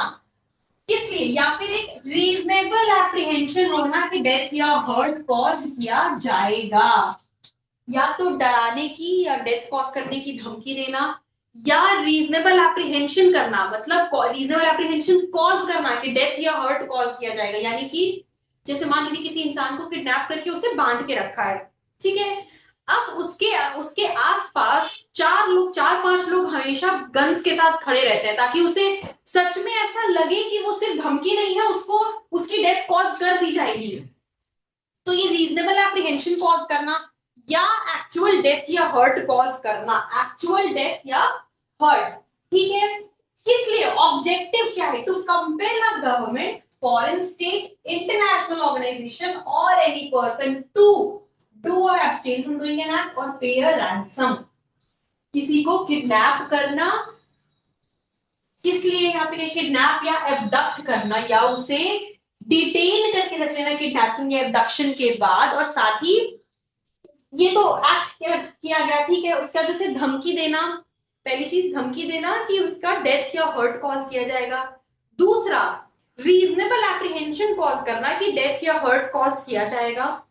या फिर थर्ड एक्चुअल डेथ या हर्ट कॉज करना इस इंटेंशन से कि किसी सरकार, किसी स्टेट की सरकार या फॉरेन स्टेट की सरकार या किसी इंटरनेशनल ऑर्गेनाइजेशन को कंपेल किया जा सके, किस चीज के लिए? किसी सरकार को या किसी फॉरेन स्टेट को, किसी इंटरनेशनल ऑर्गेनाइजेशन या किसी और पर्सन को कंपेल किया जा सके कुछ करने या ना करने के लिए। जैसे मान लीजिए दिखाते हैं हॉस्टेजेस बना लिया लोगों को, कुछ लोगों को हॉस्टेज बना लिया, किडनैप कर लिया और सरकार को बोले कि जब तक आप ये ना करो हम इन्हें नहीं छोड़ेंगे। बस वैसे ही किसी केस की बात की जा रही है कि भाई किसी को किडनैप कर लेना या एबडक्ट कर लेना, डराना धमकाना, जान लेने के लिए, मर्डर कॉज करने के लिए, डेथ कॉज करने के लिए या हर्ट कॉज करने के लिए, थ्रेट करना या फिर रीजनेबल एप्रीहेंशन कॉज करना या एक्चुअली वो एक्ट कॉज कर देना। किस लिए?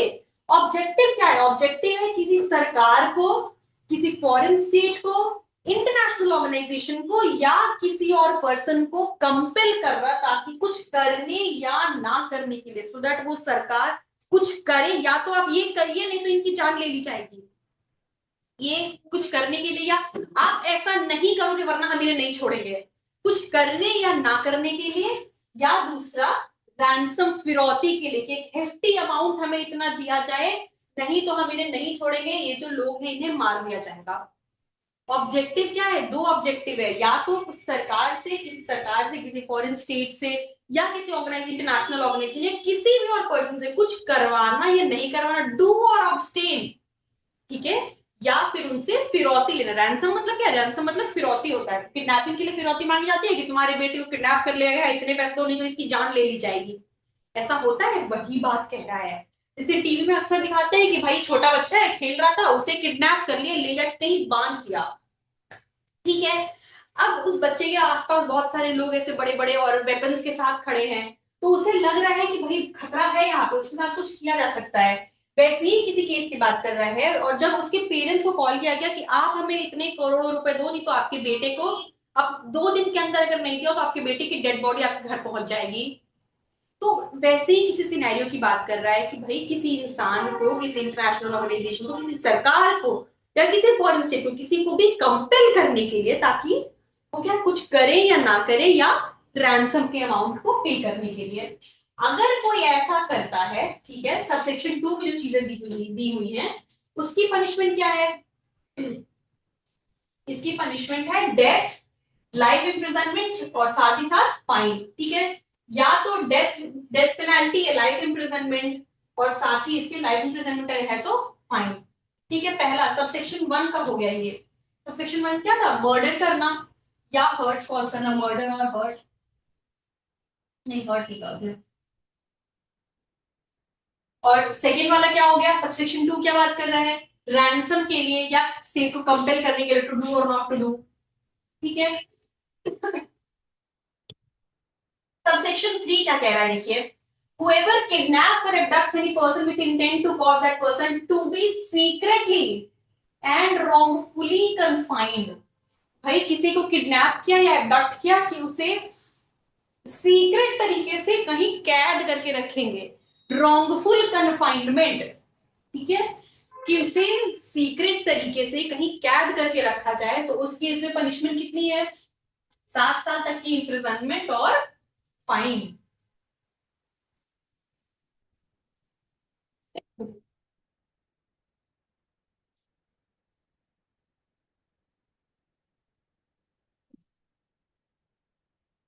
और subsection 4, whoever kidnaps or abducts any person in order such that such person may be subjected or may be disposed of as to be put in danger of being subjected to grievous hurt or slavery or to the unnatural lust of any person or knowing to be likely that such person will be subjected or disposed of, या तो किसी person को, या subsection 4 क्या कह रहा है, किसी पर्सन को किडनैप या एबडक्ट करना, इस किस इंटेंशन से, इस इंटेंशन से या इस जानकारी से, दोनों चीजें क्या है, देखिए, in order that such person may be subjected or may be disposed of or knowing it to be that likely, या तो इंटेंशन ही यही है या जानकारी है क्या कि उस इंटेंशन से या तो उस इंसान को जिसको किडनैप या एबडक्ट किया गया है उसको ग्रीवियस हर्ट कॉज किया जा सकता है या उसे स्लेवरी में लगाया जा सकता है, ठीक है, या फिर किसी ऐसे इंसान को unnatural lust of any person के satisfaction gratification of unnatural lust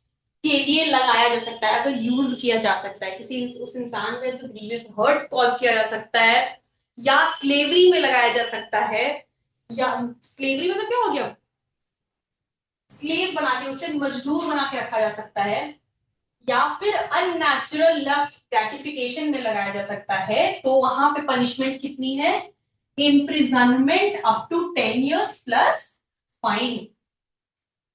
यहाँ पे कह रहा है कि अगर इन सिनेरियोज के लिए किडनैपिंग या एबडक्शन किया गया है तो इतनी पनिशमेंट होगी, 10 साल तक की इम्प्रिजनमेंट और फाइन। मतलब सेक्शन 1 से लेके 4 तक अलग अलग सिनेरियो, सब सेक्शन 1 से 4 तक हर सब सेक्शन एक, दोनों बात किडनैपिंग और एबडक्शन दोनों के लिए है लेकिन अलग अलग केसेस की बात करता है। जैसे सब सेक्शन 1 की जब हम बात करते हैं वहां पे है या तो उस इंसान को जिसे किडनैप या एबडक्ट किया गया उसका मर्डर कॉज किया जाएगा या ऐसे डिस्पोज कर देंगे कि भाई उसकी वहां पे मर्डर कॉज हो जाएगी, उस केस की बात करता है। सब सेक्शन 2 बात करता है कि भाई या तो स्टेट को कंपेल करने के लिए कुछ करने या नहीं करने के लिए या फिर रैंसम के लिए। थर्ड बात करता है रॉन्गफुल कन्फाइनमेंट के लिए किडनैपिंग या एबडक्शन की गई। और फोर्थ बात करता है किस चीज के लिए, या तो जिस इंसान को किडनैप या एबडक्ट किया गया है उसे ग्रीवियस हर्ट पहुंचाया जाएगा या स्लेवरी में लगा दिया जाएगा या फिर ग्रेटिफिकेशन ऑफ अननेचुरल लस्ट में लगा दिया जाएगा। इन सब केसेस को डील करता है सबसेक्शन 1, सेक्शन 140।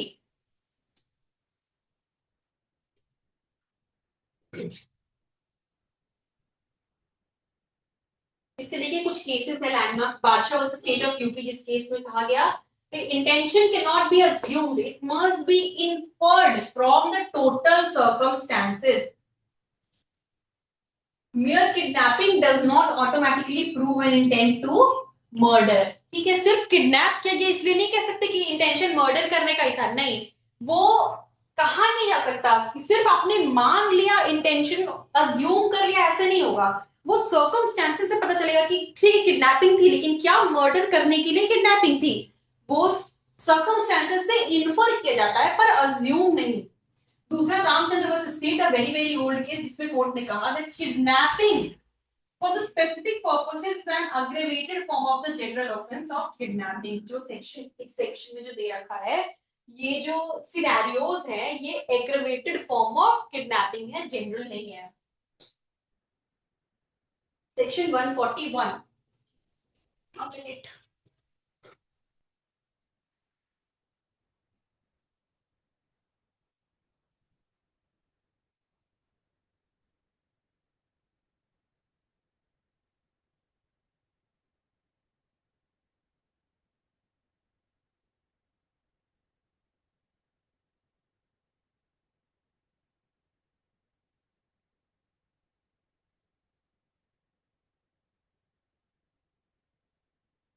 देखिए सेक्शन 141 क्या कह रहा है, importation of minor from foreign country. मतलब माइनर कौन हो गया, कोई भी बिलो 18, ठीक है, बिलो 18 के किसी इंसान को फॉरेन कंट्री से इंपोर्ट कराना, इंपोर्टेशन, इंपोर्ट कराना, ठीक है। सो सेक्शन 141 इस बारे में बात करता है। अभी सेक्शन है क्या,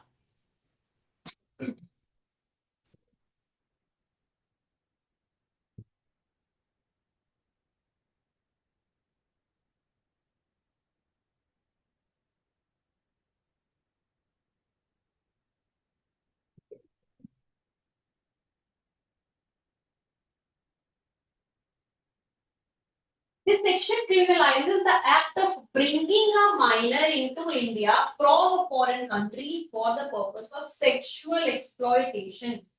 अगर सेक्सुअल एक्सप्लॉइटेशन के पर्पस के लिए किसी बच्चे को बाहर से इंडिया में लेके आया जा रहा है, इंपोर्ट कराना मतलब बाहर से इंडिया में लाना, इंपोर्ट एक्सपोर्ट होता है, एक्सपोर्ट इंडिया से बाहर भेजना, इंपोर्ट इंडिया में लेके आना। सो सेक्सुअल एक्सप्लॉइटेशन के पर्पस से अगर किसी बच्चे को इंडिया में लेके बाहर से आया जा रहा है तो ये सेक्शन 141 के अंदर कवर होगा। बेसिकली है क्या कि भाई इंटरनेशनल ह्यूमन ट्रैफिकिंग को भी प्रिवेंट करता है ये सेक्शन, ठीक है, क्योंकि हमें पता है देखिए इन सबको, इसीलिए that is why it is said that linking of provisions is very important, right. तो है क्या कि अब जैसे हमने ऑर्गेनाइज क्राइम का कॉन्सेप्ट पढ़ा, ऑर्गेनाइज क्राइम में क्या था कि भाई पूरा नेटवर्क है, उसमें बहुत सारे तरीके के ऑफेंसेस दे रखे थे, ये सारी चीजें अगर ये कोई गैंग कर रहा है एज अ मेंबर तो हम उसे ऑर्गेनाइज क्राइम कह रहे हैं, ठीक है। उसमें किडनैपिंग भी था। अब हमें पता है कि किडनैपिंग बहुत बहुत रीजन से किया जा सकता है, जैसे कि हमने अभी देखा, तो और ह्यूमन ट्रैफिकिंग भी है, ह्यूमन ट्रैफिकिंग भी ऑर्गेनाइज क्राइम में था। तो ह्यूमन ट्रैफिकिंग को प्रिवेंट करने के लिए, क्योंकि human trafficking is also an organise crime, तो उसको रोकने के लिए ये सेक्शन है कि भाई अगर इंटरनेशनली किसी बच्ची को, किसी बच्चे को किस बाहर की कंट्री से यहाँ इंडिया में लाया जा रहा है ह्यूमन ट्रैफिकिंग करने के लिए, ह्यूमन ट्रैफिकिंग के अंतर्गत अगर लेके आया जा रहा है तो उसे प्रिवेंट करने के लिए ये सेक्शन है। This section states that whoever imports into India from any country outside India, any girl under the age of 21 and any boy under the age of 18 years, age specified है, देखिए यहाँ पे child या minor नहीं लिखा हुआ है, यहाँ पे गर्ल और बॉय स्पेसिफाइड है। क्या है, लड़कियों के लिए एज ऑफ 21 और लड़कों के लिए एज ऑफ 18। अगर 21 साल से कम की कोई लड़की या 18 साल से कम का कोई लड़का उसे बाहर से brought into India from a foreign country, बाहर से किसी भी कंट्री से अगर इंडिया में लाया जा रहा है विथ इंटेंट, इंटेंट क्या है, दैट गर्ल और बॉय मे बी नोइंग और to be likely the girl और बॉय विल बी फोर्स्ड और seduced to illicit intercourse with another person, इस चीज में सेक्सुअल एक्सप्लॉइटेशन में लगाने के लिए, किस लिए, दैट द गर्ल और boy will be forced or seduced into illicit intercourse, illicit intercourse के लिए उन्हें या तो फोर्स किया जाएगा या इंड्यूस किया जाएगा, इंड्यूस किया जाएगा मतलब उन्हें बहकाया जाएगा या तो वो करने के लिए, या उनसे जबरदस्ती वो करवाया जाएगा, मतलब उनके सेक्सुअल एक्सप्लॉइटेशन के लिए अगर 21 साल से कम की कोई भी लड़की या 18 से कम का किसी भी कोई भी लड़का उसे बाहर से इंडिया में भी लाया जा रहा है तो भी ये एक ऑफेंस है अंडर सेक्शन 141, जिसकी पनिशमेंट कितनी है, 10 साल तक की इम्प्रिजनमेंट और fine.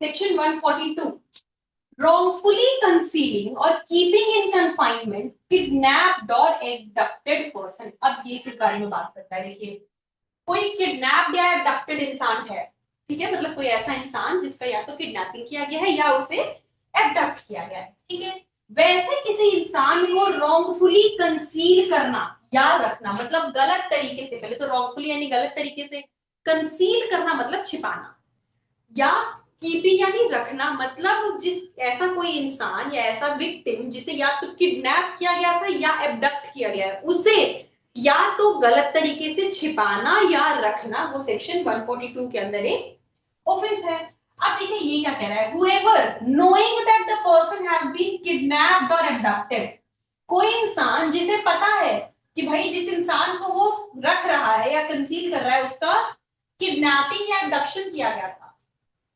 wrongfully conceals or confines such person shall be punished in the same manner if he has kidnapped or abducted such person with the same intention or knowledge or for the same purpose as that with which he conceals such person in confinement।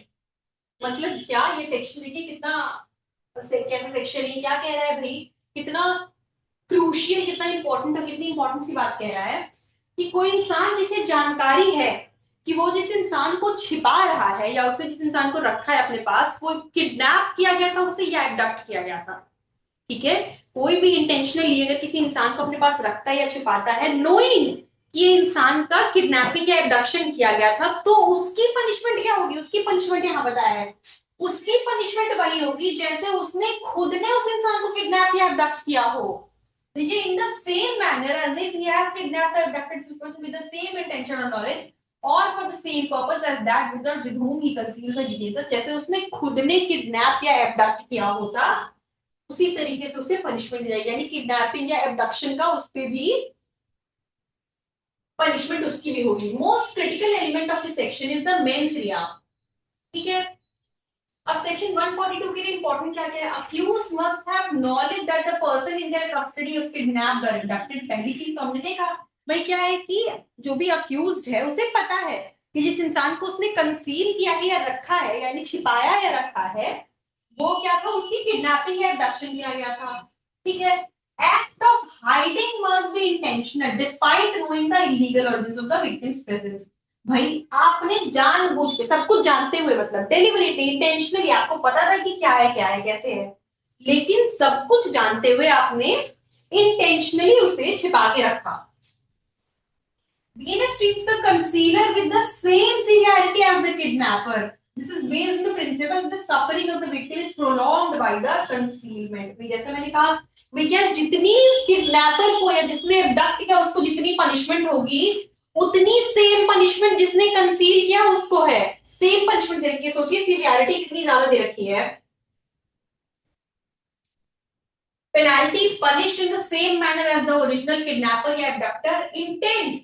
The law assumes the concealer shares the same malicious purpose as the original perpetrator. ठीक है, और liability and independent offense.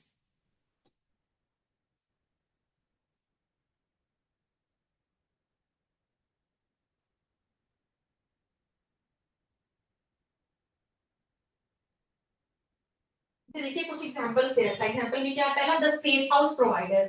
A criminal kidnaps a child for ransom. He takes the child to a friend's house. The friend knows the child is kidnapped but agrees to keep the child in a locked room for 2 days while the ransom is negotiated. अब भले यहाँ पे kidnap नहीं किया है लेकिन उसकी भी सेम पनिशमेंट होगी फ्रेंड की भी। क्यों? क्योंकि उसने ऑफेंस के होने में मदद तो की, फैसिलिटेट किया ना उसे, तो ये मान के चलता है कि भाई आपकी वजह से वो ऑफेंस और कंप्लीट हो पाया, तो उसकी भी सेम पनिशमेंट मिलेगी। Even the friend didn't snap the child they are liable under section 142। Their punishment will be identical to the kidnappers punishment.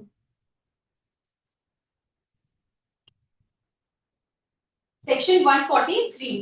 अब इसमें बात करते हैं ट्रैफिकिंग की, बात करें ह्यूमन ट्रैफिकिंग की। ठीक है, देखिए 143 क्या कह रहा है? whoever for the purpose of exploitation recruits, transports, harbors, transfers or receives a person or persons। कोई भी इंसान, whoever कोई भी इंसान जो कि पर्पस क्या है? एक्सप्लॉयटेशन। एक्सप्लॉयटेशन के पर्पस से, अभी एक्सप्लॉयटेशन किसी भी तरीके का हो सकता है, फिजिकल एक्सप्लॉयटेशन, सेक्सुअल एक्सप्लॉयटेशन, कुछ भी। एक्सप्लॉयटेशन के पर्पस से किसी इंसान को रिक्रूट करता है, ट्रांसपोर्ट करता है।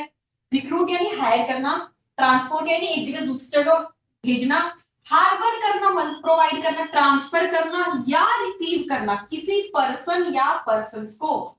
कोई भी इंसान जो कि एक्सप्लॉयटेशन के लिए मतलब उसका एक्सप्लॉयटेशन करे इसलिए किसी एक पर्सन को या तो रिक्रूट करता है, उस पर्सन को रिक्रूट करता है या एक जगह दूसरी जगह भेजता है, ट्रांसपोर्ट करता है या क्या करता है, ट्रांसफर करता है या उसे रिसीव करता है, कहीं और आया उसने रिसीव किया।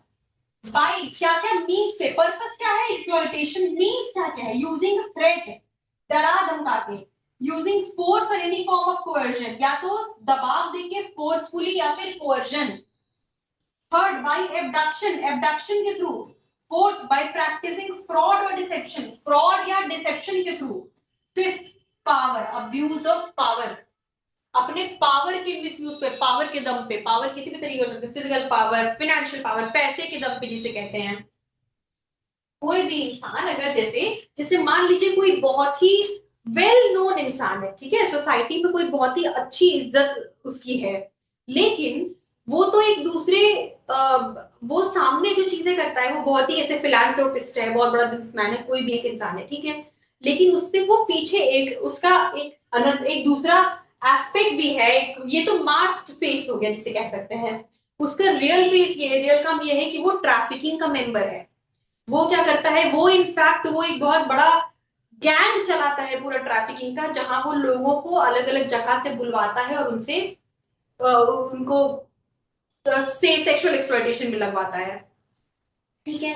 तो ऐसे किसी इंसान के जो कहीं से लोगों को बुलाता है या ट्रांसपोर्ट कराता है या रिक्रूट करता है, कोई भी ऐसा इंसान, ये सारे लोग पर्सन और पर्सन कुछ भी ऐसा एक्सप्लॉयटेशन में लगाने के लिए अलग अलग तरीके से मीन्स दिया हुआ है, डरा धमका के, थ्रेट से या फोर्स से, कोअर्जन से, एबडक्शन से, फ्रॉड, डिसेप्शन या पावर से, इसे क्या कहते हैं, by inducement, including the giving or receiving of payment or benefit in order to achieve the consent of any person having control over the person recruited, transported, harbored, transferred, received, commits the offense of trafficking। कोई भी इंसान जो इन सारे में से किसी भी means का यूज करके किसी इंसान को एक जगह दूसरी जगह पहुंचाता है, रिसीव करता है, भेजता है, रिक्रूट करता है, कुछ भी ऐसा करता है, किस लिए, ऑब्जेक्टिव क्या है, ऑब्जेक्टिव है लोगों को एक्सप्लॉयटेशन में लगाना, तो उसे ट्रैफिकिंग कहते हैं, ठीक है। अब देखिए, expression exploitation shall include act of physical exploitation of any form, sexual exploitation, slavery, practice similar to slavery, servitude, beggary, forced removal of organ, इन सबको एक्सप्लॉयटेशन में रखा गया है। ऑर्गन रिमूवल के लिए कोई गैंग है, ठीक है, कहने को तो कोई बहुत बड़ा डॉक्टर है, भाई उनकी बहुत रेपुटेशन है, बहुत फेमस डॉक्टर है और फिलैंथ्रोपिस्ट भी है, गरीबों की फ्री में सेवा करते हैं, लेकिन पीछे वो कर क्या रहे हैं, वो एक ऑर्गन रिमूवल का गैंग चला रहा है, तो वो इंसान भी इसके अंदर लायबल हो जाएगा। तो ट्रैफिकिंग जो है एक बहुत बड़ा इसका एम्बिट रखा गया है कि इन सारे लोग जो कि ट्रांसपोर्ट कर रहे हो, रिक्रूट कर रहे हो, कन्वे कर रहे हो, रिसीव कर रहे हो, कुछ भी ऐसे, उन सबको एक्सप्लॉयटेशन के पर्पस के लिए उन सबको हम मानेंगे कि वो ट्रैफिकिंग के लिए लायबल हैं, उन सब ने ट्रैफिकिंग को ऑफेंस किया है। साथ ही साथ यहाँ एक्सप्लॉयटेशन के डेफिनेशन को दे रखा है, sexual exploitation, physical exploitation, slavery, servitude, beggary या ऑर्गन रिमूवल, ये सारी चीजें एक्सप्लॉयटेशन के अंदर कवर हो रही हैं।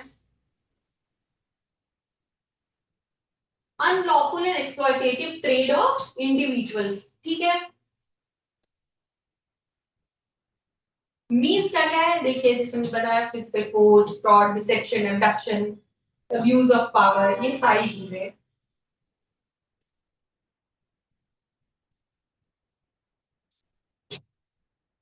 Whoever commits the offense of trafficking shall be punished with rigorous imprisonment of not less than 7 years, but may extend to 10 years and fine।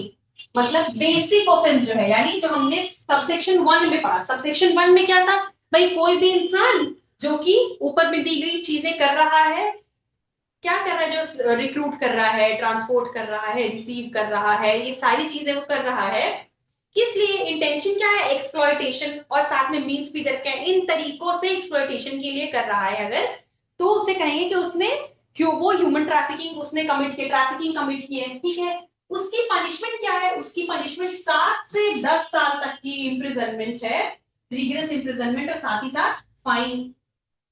Subsection 3 क्या कह रहा है, where the offence involve the trafficking of more than one person, जहां अगर एक से ज्यादा इंसानों की ट्रैफिकिंग की गई है, it shall be punishable with rigorous imprisonment of not less than 10 years, but may extend to life imprisonment and fine, ठीक है। जब एक से ज्यादा विक्टिम हो, ये बेसिक हो गया, मतलब एक इंसान को आपने मान लीजिए अगर किसी उसको लगाना था सेक्सुअल एक्सप्लॉयटेशन में, ठीक है, उसके लिए उसे क्या किया कि भाई कहीं से मंगवाया है आपने, उसके लिए आपकी 7 से 10 साल तक की पनिशमेंट, रिग्रेस इम्प्रिजनमेंट और फाइन हो जाएगा।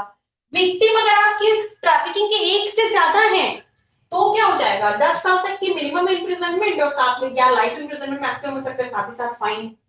And if you are a repeat offender, section 4 देखिए क्या कह रहा है, where the offense involves the trafficking of a child shall be punishable with rigorous imprisonment of not less than 10 years but may extend to life imprisonment and fine, ठीक है।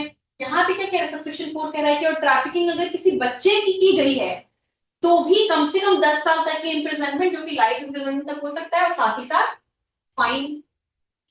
यहाँ पे multiple victims या चाइल्ड दोनों के लिए हो जाएगा। अगर एक से ज्यादा विक्टिम है तो भी, या अगर विक्टिम कोई चाइल्ड है तो भी। सबसेक्शन 5 क्या कह रहा है? When the offence involves the trafficking of more than one child, it shall be punishable with rigorous imprisonment of not less than 14 years, may extend to life imprisonment and fine. सी, अगर आपका जो victim है वो एक इंसान है तो 7 से 10 साल तक की रिग्रेस इंप्रिजनमेंट और फाइन। पर आपके मल्टीपल विक्टिम्स हैं, मतलब ट्रैफिकिंग आपने बहुत लोग, एक से ज्यादा लोगों की है, एक से ज्यादा को मल्टीपल में काउंट कर रहे हैं, ठीक है।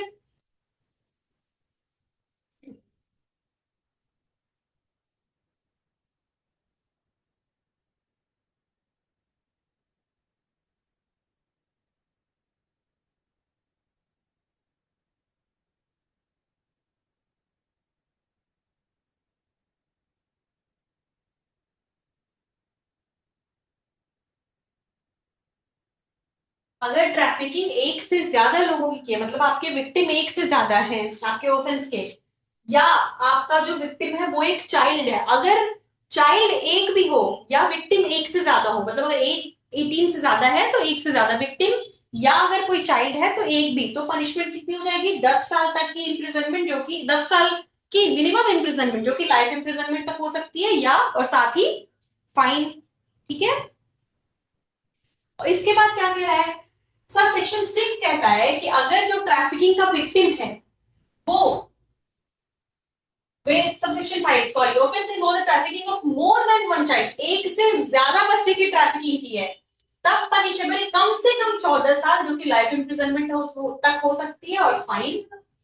सबसेक्शन 6 कहता है if a person is convicted for offence of trafficking of a child on more than one occasion, अगर कोई रिपीट ऑफेंडर है, मतलब एक तो चाइल्ड ट्रैफिकिंग करता है, देखिए चाइल्ड और मोर देन वन ओकेजन, बच्चे की ट्रैफिकिंग कर रहा है वो भी एक से ज्यादा बार, तो वहां क्या पनिशमेंट है? imprisonment for life, which shall mean imprisonment for the remainder of that person's natural life, and fine plus fine। Life imprisonment, पूरी लाइफ इम्प्रिजनमेंट, मतलब यहाँ पे रिमेनिंग लाइफ लेके चल रहे हैं, और साथ ही साथ फाइन, ये रिपीट ऑफेंडर्स के केस में। Subsection 7, when a public servant or a police officer is involved in the trafficking of any person, अब सी, यहाँ पे एक अलग सिनेरियो आया, यहाँ पे हमने सब सेक्शन 1 में देखा कि भाई क्या है ट्रैफिकिंग, क्या है, किस तरीके से की जाएगी, ठीक है। उसके बाद अभी तक के सब सेक्शंस में पनिशमेंट अलग अलग केसेस में दे रखी थी।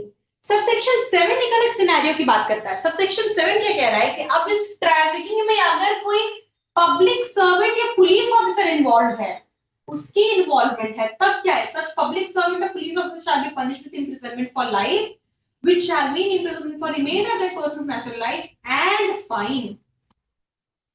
मतलब वो पब्लिक सर्वेंट के लिए या वो पुलिस ऑफिसर, क्योंकि भाई अच्छा पब्लिक सर्वेंट या पुलिस ऑफिसर केस में हमेशा पनिशमेंट ज्यादा सीवियर क्यों होती है? इसका रीजन है, इसका रीजन ये है because you being a public servant or a police officer, you you have been conferred with the responsibility कि आप, आपका काम है लॉ को मेंटेन करना, लॉ एंड ऑर्डर मेंटेनेंस आपकी ड्यूटी है, आपको लोगों को लोगों के लिए काम करना, उनको सर्व करना आपका काम है, एंड आप उनके अगेंस्ट काम कर रहे हो, इसलिए उनकी पनिशमेंट किसी भी ऑफेंस में हमेशा ज्यादा होती है।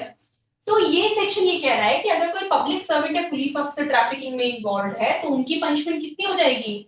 या तो लाइफ इम्प्रिजनमेंट और साथ ही साथ फाइन, ठीक है।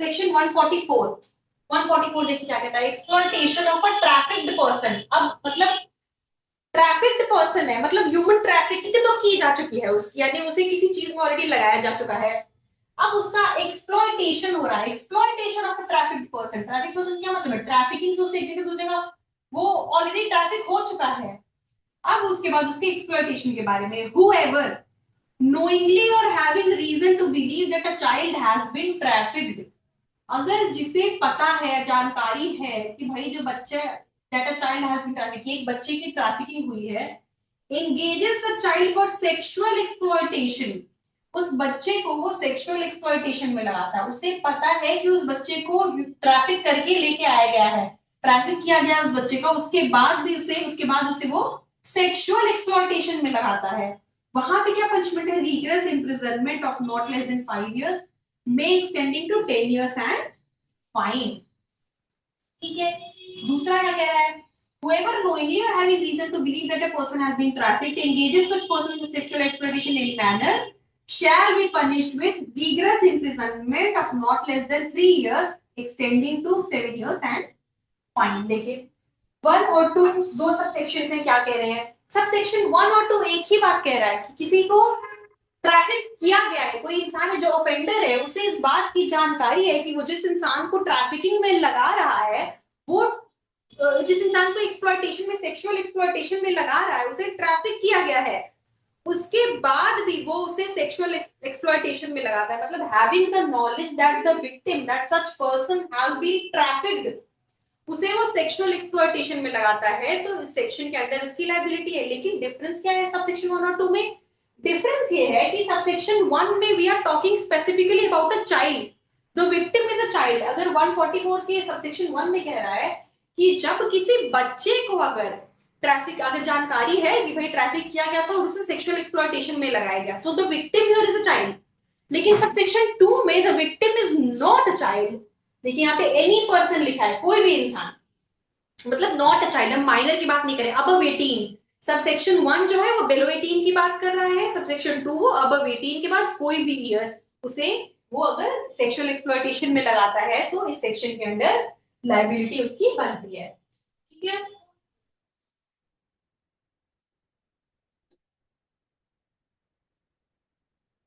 एसेंशियल क्या क्या? नॉलेज और रीजन टू बिलीव। आपको जानकारी है या आपको भरोसा है कि भाई इस चीज को देखते हुए कि हाँ इसे ट्रैफिक करके लाया गया है। ठीक है, एंगेज करता है उसे।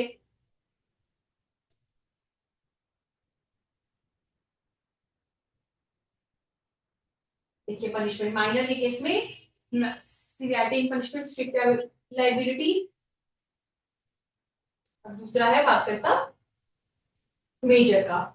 145 habitual dealing in slaves. Whoever habitually imports, exports, removes, buys, sells, traffics or deals in slaves, जो हैबिचुअली, यहाँ पे हैबिचुअल ऑफेंडर की बात हो गई है। क्या कहता है? कोई हैबिचुअल ऑफेंडर है, हैबिचुअली वो क्या करता है? इंपोर्ट करता है, एक्सपोर्ट करता है, रिमूव, बाय, सेल, ट्रैफिक या स्लेव्स में, ठीक है, उनमें डील करता है, उनसे रिलेटेड कोई भी चीजें करता है। Specifically focuses on habitual offenders, those who make a business or regular practice of dealing in human beings. Human slaves के बिजनेस में जो हैबिचुअली इन्वॉल्व है, उसके इंपोर्ट एक्सपोर्ट या उनके ट्रैफिकिंग में इन्वॉल्व, या उसके ट्रैफिकिंग में इन्वॉल्व है, या उनके बेचने खरीदने में, बाय सेल में इन्वॉल्व है, तो उनके लिए सेक्शन 145 है। Section 145 criminalises the habitual engagement in importing, exporting, removal यानी forcibly taking any person from one place to another, जबरदस्ती किसी इंसान को कहीं से कहीं लेके जा रहे हैं, बाइंग एंड सेलिंग, इंसान के खरीदने बेचने में, ट्रैफिकिंग में, इन सब में जो भी इन्वॉल्व है, अगर वो हैबिचुअल ऑफेंडर है, उसके इन्वॉल्व है, इन्वॉल्वमेंट की बात हमने ऊपर भी कर ली, ह्यूमन ट्रैफिकिंग में जो इन्वॉल्व है उसके लिए, लेकिन यहाँ पे क्या कह रहा है? हैबिचुअली, मतलब जो हमेशा करता है उसके लिए वही बिजनेस है, he is earning out of that, उसके लिए पनिशमेंट कितनी हो जाएगी? Imprisonment of not exceeding 10 years and fine, 10 साल तक की इम्प्रिजनमेंट ऑफ और फाइन, साथ ही साथ फाइन।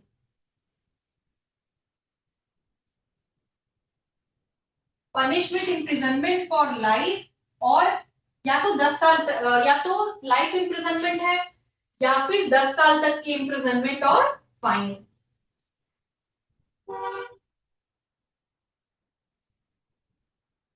लास्ट सेक्शन इस टॉपिक के अंदर का, इस चैप्टर में देखिए 146 लास्ट। 146 क्या बात करता है? अनलॉफुल कंपल्सरी लेबर, गलत तरीके से जबरदस्ती लेबर करवाना। whoever unlawfully compels any person to labor against the will of that person, कोई भी इंसान, whoever अनलॉफुली, गलत तरीके से, लॉ के अगेंस्ट गलत तरीके से अगर किसी भी इंसान को कंपेल करता है, उस पर दबाव डालता है, फोर्स यूज करके उस पर दबाव डालता है फोर्सफुली कि भाई उससे मजदूरी, उसे मजदूरी करनी होगी, उसे लेबर में जबरदस्ती उनकी मर्जी के against the will of that person shall be punished with imprisonment of term exceeding to 1 year और फाइन और बोथ। यहाँ पे क्या कह रहा है भाई, जबरदस्ती फोर्सफुली किसी को किसमें, लेबर में लगाना against their will, very important, against their, मतलब उनकी मर्जी के बिना।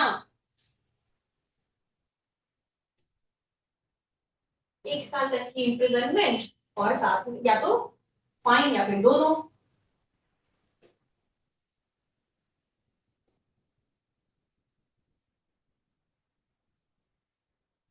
तो विद दिस हमने ये चैप्टर कंप्लीट कर लिया, ऑफेंसेस अगेंस्ट ह्यूमन बॉडी जितने भी हैं हमने ये पूरा चैप्टर कंप्लीट कर लिया। इसमें कितने तरीके के ऑफेंसेस पढ़े, सबसे पहले शुरुआत करी कल्पेबल होमिसाइड एंड मर्डर की, ठीक है, दोनों क्या क्या है वो समझा, उसके बीच के डिफरेंस को समझा। कल्पेबल होमिसाइड, जो culpable homicide not amounting to murder है वो क्या होता है, वो सारी चीजें देखी। इसके बाद फिर आ गए किस चीज पे, इसके बाद होता है hurt to grievous hurt concept, ये सारी चीजें देखी। रॉन्गफुल रिस्ट्रेंट, रॉन्गफुल कन्फाइनमेंट देखा। इसके बाद फिर दिस टॉपिक किडनैपिंग एब्डक्शन। तो ये सारे मेजर ऑफेंसेस इसमें हम लोग कवर करते हुए हमने ये पूरा चैप्टर कवर कर लिया, that we started with section 100। This chapter starts from section 100 and we have done up till section 146। with this we have completed this chapter, जिसके बाद हमारा चैप्टर शुरू होगा, आप देख सकते हो ऑफेंसेस अगेंस्ट द स्टेट, ठीक है। ये बहुत लंबा चैप्टर नहीं है, बहुत छोटा सा चैप्टर है। And if you all remember IPC में ये ऑफेंस आगे दे रखा था, ऑर्डर चेंज किया गया है। एक्चुअली द थिंग इज कि आईपीसी में जो चीजें दे रखी थी, जैसे हमने ऑलरेडी इस चीज को डिस्कस किया है कि वहां पे ऑफेंसेस का ऑर्डर अलग था और बीएनएस पे ऑफेंसेस का ऑर्डर अलग है। Now the reason behind this is कि जब आईपीसी बनाया गया that was by Britishers, right. तो उन्होंने अपनी कन्वीनियंस के लिए विच द ऑफेंसेस जो कि उनके लिए इंपॉर्टेंट थे, उनको इंडियंस की लाइफ से कुछ खास मतलब नहीं था, दे वर कंसर्न्ड अबाउट देयर ट्रेजरी, कि लोग उनके अगेंस्ट न जाए, उन्हें कैसे पैसे मिले, ये सारी चीजें पे इनका ध्यान था। तो उन्होंने ऑफेंसेस को अपने अकॉर्डिंग, जो कि उनके लिए उनके रूल के अगेंस्ट जो चीजें थी उसको उसको पहले रखा, उनकी प्रायोरिटी के हिसाब से जो चीजें थी, तो इसलिए ये ऑफेंस पहले आता था उसमें आईपीसी में। लेकिन जब बीएनएस बनाया गया तो ऑफेंस की सिवियरिटी को देखते हुए कि भाई सबसे इंपॉर्टेंट है, अगर कोई किसी औरत या बच्चे के साथ, जैसे ऑफेंस विमेन एंड चाइल्ड के साथ जो ऑफेंस होती हैं, उसके बाद किसी भी इंसान के साथ जब किसी तरीके का ऑफेंस किया जा रहा है, जैसे किसी का मर्डर किया जा रहा है, किसी को किडनैप किया जा रहा है, तो ये सारी चीजें एक जगह दी। इसके बाद जब हम आते हैं, इसके बाद के चैप्टर बात करता है वैसे ऑफेंसेस जो कि स्टेट के अगेंस्ट किए गए हैं, ठीक है। It's a small chapter, you can see start from 150 and up till 158, सिर्फ इतने ही 9 सेक्शंस हैं इसके अंदर, ठीक है। So we have done up till here. I hope कि मैंने आपको अच्छे से समझा पाई हूँ, I have tried my best. In case of any queries, in case you want to ask anything, you may reach out to us हमारे numbers पे, हमारे email ID, websites के through, and stay connected. Please reach out to us actually. आपको कोई doubts है, कुछ queries है, anything, आप हमसे बात कर सकते हो, हमसे जुड़िए, and stay healthy, keep studying, and see you all in the next lecture.